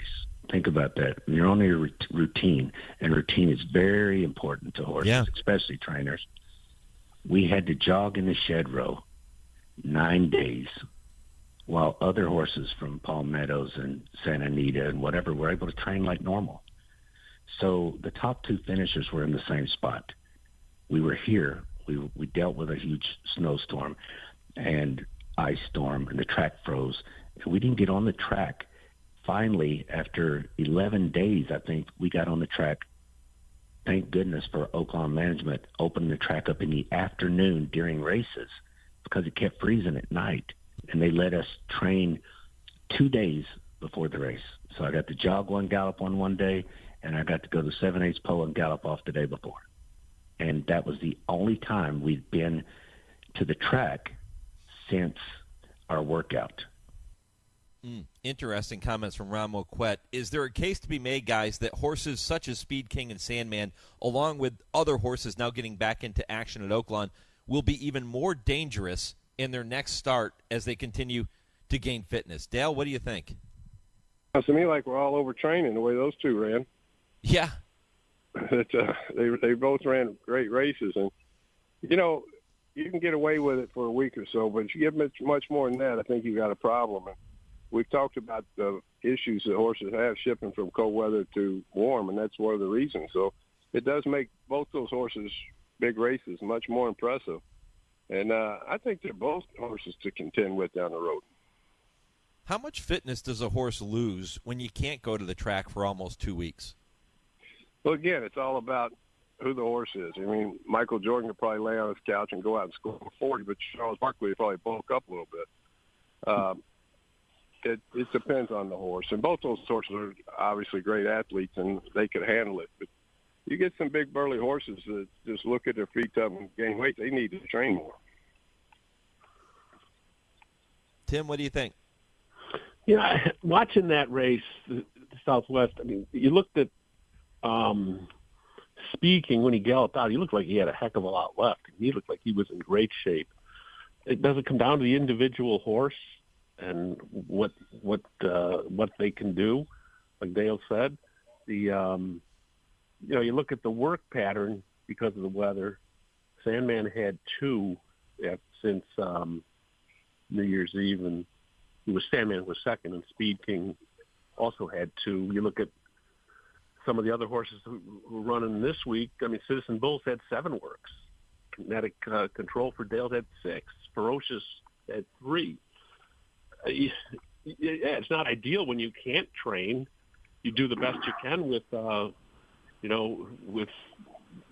jogging and shed row and stuff like that. I mean, you just got to tip your hat to the trainers, and you know they had their horses ready. It's not like you don't want to send a horse to those races, a short horse, and obviously those 2 didn't. And you know, Sandman might have won it if he had a better start. So I think it's just hats off to the training job that those guys did with dealing with the issues that they had to deal with. Dale, it's interesting you bring up overtraining because later in that show with Ramiro Restrepo, I asked him the same question I just asked you guys. If because of the fact that Speed King didn't get to train a lot, does it make him more dangerous going forward as he gains more fitness? And he came back with the same comment you did. He said, well, it could mean that we're all just overtraining our horses right now, considering how well they ran. Yeah, I mean, it's a good possibility. Some horses probably benefit from backing off a little bit. Again, it goes to how much you know your horse and how much at work that they really need. Instead of doing it like people think you should, do it the way you think your horse would do the best. Tim, which of those two horses would you rather have in your stable right now if you're trying to win the Kentucky Derby? Of those two, Sandman and Speed King? Yeah. Boy, I mean, I think I might lean towards Sandman. He was ultra impressive the way he came after that start. But who knows what Speed King can do? But if you put a gun to my head with a blank in it, Mike, because I know you wouldn't shoot me, I think that I think I would take Sandman. Dale, before we move on to the next question. I'd have to agree with that. Sandman's got that tapping in him, too. That tapping blood goes a long ways. Yep, definitely. Dale, I want to come to you before we move on to the next topic. Kinetic Control, 15-1 on the morning line, the Holy Bull today. Junior Alvarado is the man you'll give a leg up to. Tell us a little bit more about Kinetic Control and why you think he might fit in this spot. Well, he's just a quality horse.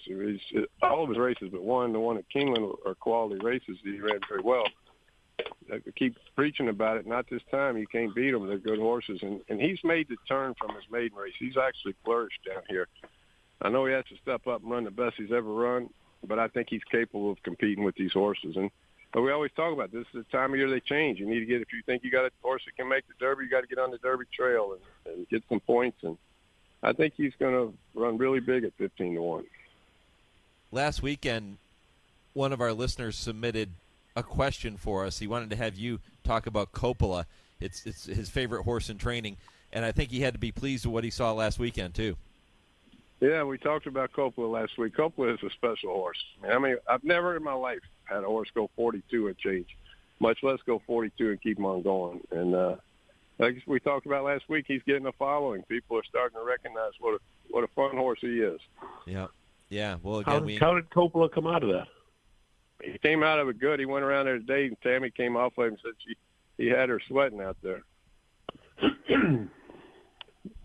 So nothing. That race didn't take anything out of him. Nothing. He's an iron horse. I mean, look how many times he's run. He's made a bunch of money, and he's grinded out the hard way. It took nothing out of him. How did he get his name? No idea. We bought him out of the racing sale. Mike did, and I don't know. Starlight had him. I don't know who was training him, but Starlight had him for his first couple of starts. Wonder if there's any Godfather reference with that. Yeah. I don't know. Francis Ford. That's what his nickname is. If anybody talks to him right now, they will call him Francis Ford every once in a while. I love it. Well, we do encourage you to send your questions and topics to the show if you have something you want to have Dale and Tim talk about, whether it's a horse or it's an issue in racing. You can do that, Mike, at horseracingradio.net, or you can post it on our social media pages. Tom in St. Louis sends in this question for you this week, guys. He says, when a trainer has a horse they believe will be a Derby horse, connections will go in search of a jockey that they feel will be loyal to their horse and not choose to ride another horse on Derby Day. How does a trainer or an owner entice a jockey to ride their horse? Dale, how does it work? You put them on a fast horse, they'll stay with it. Yeah, but that is an issue. And then you get down, you'll see where a guy like Irad's riding the same 2 or 3 of the contenders, and you get down to that last round. That's when you really want to know if they're going to stick with you, or do you want a jockey to riding the race before you go on to the Derby. That's when it really comes up. I mean, the biggest key is to get there, of course, and if you got a guy riding it that's riding another horse, you want to stick with him. And but the last round of races, that's when it always seemed to become an issue with any of the horses I had going to the Derby. You know, the move that I always despise is when you have a jockey that's not as well known as, say, a guy like Irad Ortiz or Flavien Prat, and that jockey is doing well with your horse, and you keep winning races, and then you get to the big dance and you make the switch and you go to a bigger jockey who doesn't really know the horse as well. I don't know about you guys, but I always cringe when I see that move. Yeah, and usually it's the owner in the background wanting you to change. There's a lot of great jockeys that don't get the opportunities that some of the Irads of the world have earned. They earn those opportunities. But there's a lot of great jockeys. One thing we did with Shackelford was kept Jose Castanon on the whole time that he was running. And that's a funny story, though, because he had ridden Patio Prado, took him off. He had ridden First Dude, took him off. And we were in the paddock for the Florida Derby, and Shackelford was like 60-1. I said, listen, Jesus, if you ride this horse hard and he runs good, I promise not to take you off. And he ended up going on and running fourth in the Derby and winning the Preakness for us. And he was on him basically his whole life, except for the period where Jesus broke his hand. Now, Jesus Castanon, one of the real good guys in racing. I want to thank Jesus publicly, by the way. I had a friend of mine go out to Tampa Bay Downs. He was going to the racetrack for the first time about a week and a half ago, and he was taking his 3 little girls with him. They had never been to the track, and I reached out to Jesus, and I said, hey, is there any chance that after one of your races you might be able to stop and take a picture with them? I think the girls will really enjoy it. And he sent me the picture. Jesus took the time to do it, and really cool. All the girls smiling ear to ear. It was a lot of fun, and I appreciate Jesus doing that. He's a good man. He's a good man. Yeah, I made 3 new fans in racing now. Yeah, absolutely. I love it. Dale, one other follow-up to this. Tom wants to know, when a jockey is required to fly to different locations to work a horse, maybe leading up to the Derby, who is responsible for paying all the travel expenses for the jockey? Is it the trainer or the owner? The owner always pays the travel expenses for any jockey that goes anywhere. Most of them use one travel agent, Stretch, and he does the billing out and everything for them. And even going for a race. But another thing is jockeys, like if they're leaving Gulfstream and going to ride at Santa Anita, a big race, jockeys usually get paid 10% for first, 5% for second, 5% for third. But it's customary to go ahead and pay them the 10% across the board if they're taking off all their mounts here, if they run second or third at a different location. Doesn't the agent have anything to do with travel? Some of them will handle all the travel. Here lately, most of the jocks I know just call Stretch and tell them I have to be at Santa Anita on Saturday, and he'll have it taken care of. He knows the racing. He knows where they're riding the day before, and I don't know if he works anywhere outside of the racing industry. And he'll set up private planes for jockeys and trainers and whatever we need. You ever have to foot the bill? What's that? You ever had to foot the bill for a jock? Nah, not myself. I've never owned one that was worthy of that. I love it. I didn't know that it worked like that, Dale. I'll just ride a local jockey. Give me the leading rider with the local jock. We'll ride him. Yeah, I had no idea that it worked like that. That's interesting. And yeah, Tom, one thing about them, they're so little they don't have to fly first class. They don't need a big seat. Yeah, Tom, a very good question, and keep them coming every week. That's what Shane in North Carolina has done as we segue into our next segment and say hello to our friend Nick Zito. And Dale and Tim get to tell me if the following statement is right or wrong.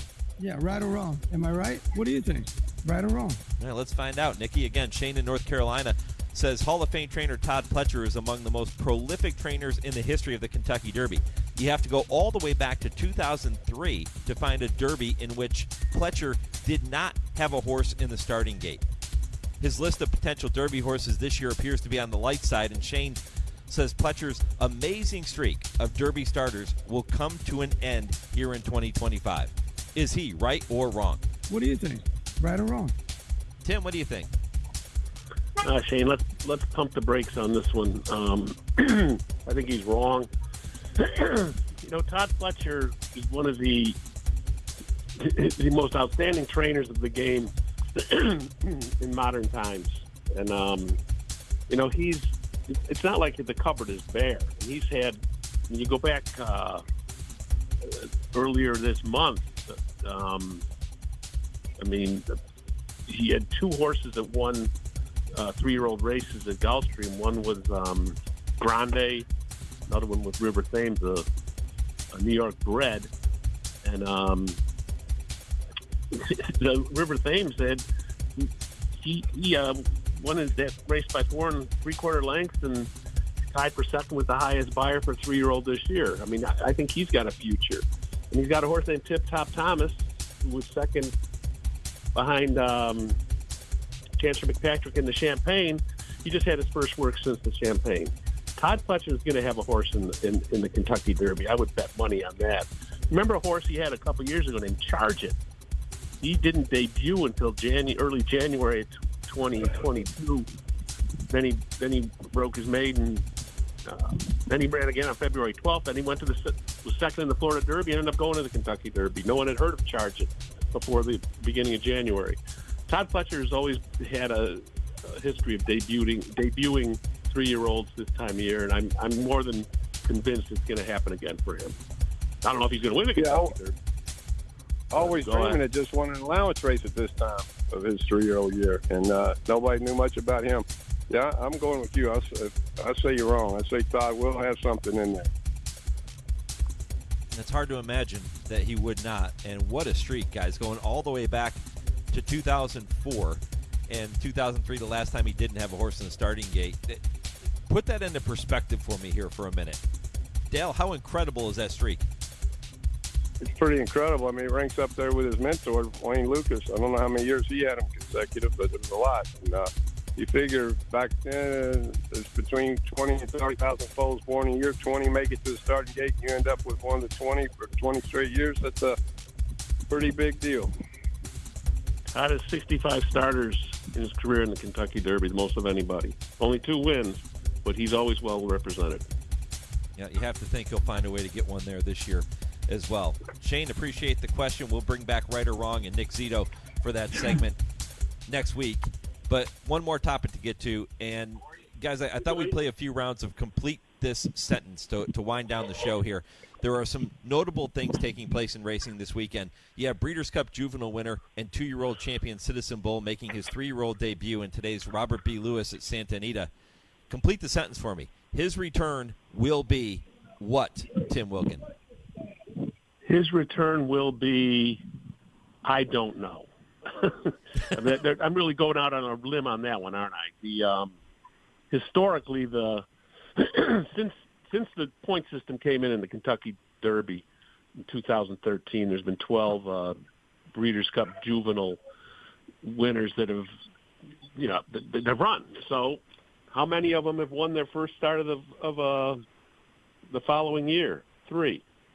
So, I think Citizen Bull has talent, but he's going up against a couple of his stablemates that are a little behind him in seasoning, but they could be the real deal, especially Rodriguez, who could be anything. But I'm going to say I don't know with Citizen Bull. I'm not going to waffle. I'll say his return will be successful. Wow. Yeah. Bet your money. All right. Oh, no, this Rodriguez it looks like the real deal to me. Won by 7 lengths. I mean, and Baffert. Then he's got that Madacat road also in there. He's got 3 of the 5 horses in there. Citizen Bull surprised in the Breeders' Cup Juvenile. 16-1. You're not going to get 16-1 on him today, but I'm looking at Rodriguez. Guys, if there was a prop bet your for answer that, is no. Your answer is his race will be unsuccessful. Yeah. Okay. Yeah. Okay, you're not waffling then. Say it with conviction. No. All right, Coach. I know it's Bob, and you can't say he's going to lose any of them. He's got 3 of them in there, so you're going to let him win with the other. All right. Rodriguez, highest buyer of any 3-year-old this year so far. If there was a prop bet, you mentioned Baffert having 3 of the 5 entrants in the Robert B. Lewis. If there was a prop bet where you could bet Bob Baffert or the other 2 horses, how willing would you be to put your money on the other 2? Not willing at all. No, not at all. Bob Baffert would be a minus pool. Yeah, he's holding all the cards in that race later this afternoon. How about this? No, he's won the race. He's won the race 6 times in a row. Yeah, I think 12 altogether. So the Robert B. Lewis goes through Bob Baffert. There's no doubt about it. This past week, guys, this is a little shift in gears here, but this past week, New York announced higher mount fees for jockeys, raising the minimum losing mount fee to $125 for all races at NYRA tracks, along with a $500 minimum fee in races with a purse of $1 million or more. Complete the sentence for me. This new agreement is what, Dale Romans? It's positive. It's positive. We did that in Kentucky a while back, raised them to a minimum $125. They can eat a cost of living race just like everybody else. I mean, it's not going to affect IRAD or the top guys, but the guys that don't ride as much and or as many and don't win as much, it's going to help them out a little bit. It's a step in the right direction. It's the first time they've had an increase since 2018 when, it went from $110 to $125, which isn't, it's not a huge step up. It's something. And these guys put their lives on the lines every time they jump on a horse. And, it's it's probably the most dangerous occupation in sports that we have. So, I'd like to see it go up higher, but it's a step in the right direction at least. Yeah, $125 for a losing mount fee just doesn't seem like a whole lot of money for what those riders are asked to do day in and day out. No. Yeah, but this game is predicated on winning too. We got to remember that. Mm-hmm. Yeah. And if they win, they get paid well too. So, but yeah, there's nothing wrong with that increase. Yep. Yeah, I think it's good news for riders in New York.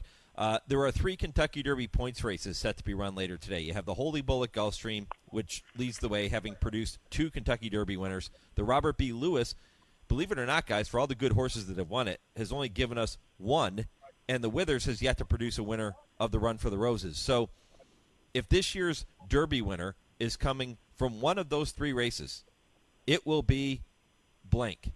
Tim, which one? Well, you really have to ask me? Yeah. Bob's got 3 in Beverly Lewis. Come on now. You really have to ask this question. Yeah. It's I think it's a no-brainer that with Bob being eligible to be back at the Derby, it's going to be a race he really wants to win. And, I don't even know if his best 3-year-old is in this race. Barnes is still on the sidelines waiting for his chance. But again, I'm really intrigued by Rodriguez. Citizen Bull is the juvenile winner. I think the most probable horse that comes out of the Derby in one of these races is this one. The Withers hasn't done anything, and the Holy Bull, I'd like to see it for Dale's sake, the winner come out of that race, but I'm going with the Lewis. I'm going with the Holy Bull, kinetic control. I kind of figured you might go that direction, Dale. Exactly. Give me my drop the mic moment. Hey, in Dale that race Roman, too, I'm also bold looking prediction. forward to I'm also looking forward to seeing what Ferocious does with blinkers on. I was pretty high on him last year at Saratoga after that debut, and he kind of fizzled a little bit. But I think he's got a lot of talent too. Yeah, well, Dale, good luck in that race. Yeah, good luck in that race later today, my friend. And by the way, the Kitten's Joy, too, and all the horses you're going to saddle coming up later today. Time to wrap up the shows. Quick, go ahead, Dale. Talking about the Kitten's Joy, that my horse Maui's got to be the hunch bet of the weekend. I train Kitten's Joy. He's by Kitten's Joy running into Kitten's Joy, so he's got to be the hunch bet. Can't lose. Okay. Yeah. Well, your barn's on fire. Yeah, they're running well. I love it. Well, good luck there, Dale.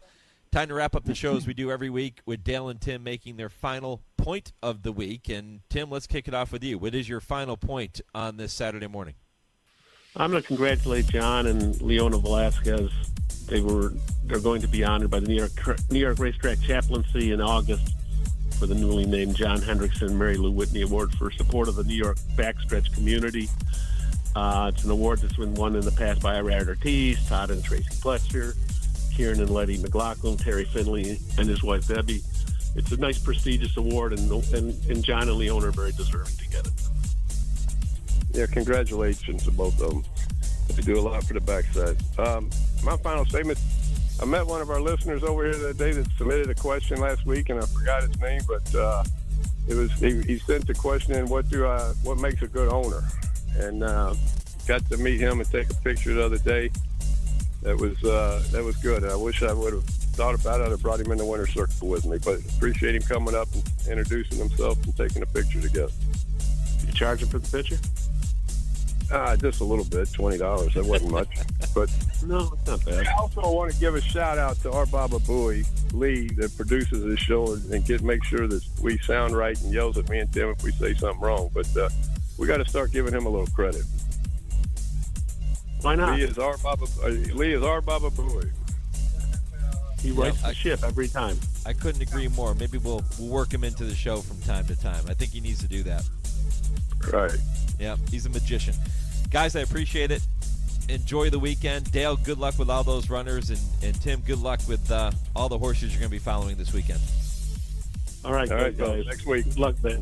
Right, Yep, we'll do it all over again for you next week. Remember, if you have a topic you want to hear Dale and Tim discuss, email the topic to me. You can email the show, mike@horseracingradio.net, or post it on our social media pages, and we will do our best to work them into the show going forward. I Ask, They Answer is presented every week by the University of Louisville Equine Industry Program and the College of Business. I'm back with more. This is the Equine Forum on the Horse Racing Radio Network, where racing comes to talk. Did you receive a call or message that mentioned Social Security and demanded immediate action? Did the caller know your Social Security number or other personal information and tell you that your Social Security number had been used in connection with a crime? Did you feel worried that your Social Security number might be suspended, your bank account might be frozen or seized, or you could be arrested? That is not the Social Security Administration. Social Security will not threaten you, demand your personal information, or instant payment. Email or text you pictures or documents, or use a real government official's name to gain your trust.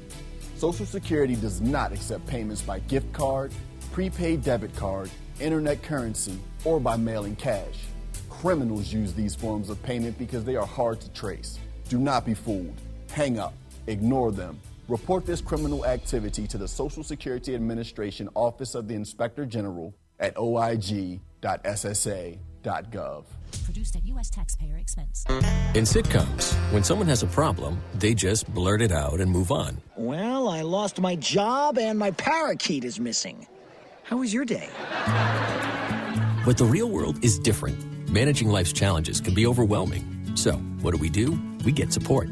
The Huntsman Mental Health Institute and the Ad Council have mental health resources available for you at loveyourmindtoday.org. That's loveyourmindtoday.org. See how much further you can go when you take care of your mental health. Okay, antibodies, huddle up. We're a great team, but the flu is dominating. The good news is the human we're protecting just got his flu shot. That means all of us antibodies have strong new gear that will help us fight and defend against the flu. We must win so that our human can stay healthy and help protect the people he cares about most.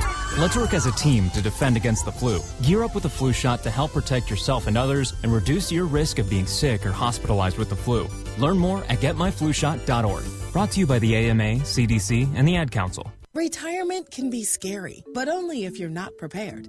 That's why AARP created thisispretirement.org. Because unless you've already retired, you're in pretirement, and you still have time to plan. Learn about retirement savings options, potential tax breaks, and how you can build savings over time. Visit thisispretirement.org for free resources to help you customize your action plan and feel the retirement fear disappear. Brought to you by AARP and the Ad Council. Here's today's STEM tip.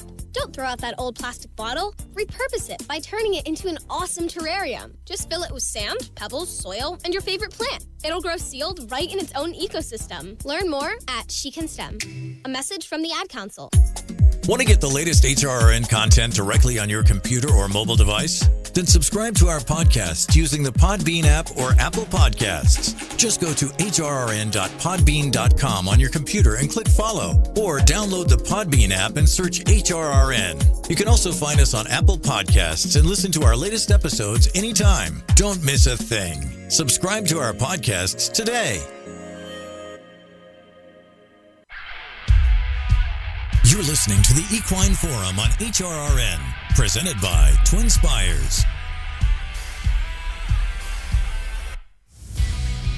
Well, remember, you can have the latest racing, breeding, sales, and industry news and analysis, plus entries, results, race replay videos, and more right at your fingertips with the Blood Horse Daily app for your phone, and it's updated throughout the day or delivered daily in an email. Both are free. Blood Horse Daily has the largest reach of any industry electronic newsletter or app. You can go to bloodhorse.com/daily to download the app and sign up now.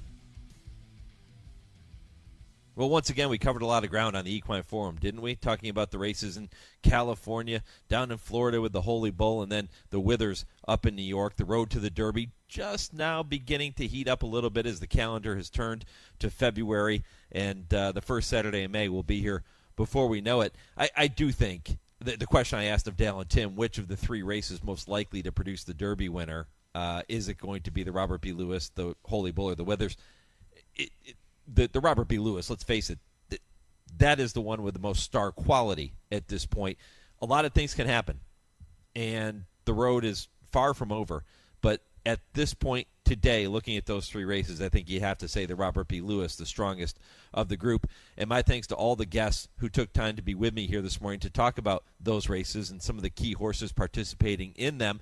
If you missed any portion of the show, head back to the website and check out the podcast at horseracingradio.net, and you can do that too on every podcast platform. My thanks to James Scully for providing you with the TwinSpires Triple Play, to Kurt Becker for his fantastic Stroll Through Racing History, and Dale and Tim with I Ask, They Answer. Continue to weigh in on our poll question. You can do that at HRRN on X, Horse Racing Radio Network on Facebook, and you can continue to email the show as well. Even though we're getting ready to wrap things up, just email me your thoughts on which of the three prep races today is the strongest of the group, which one most likely to produce the Derby winner. I want to hear from you.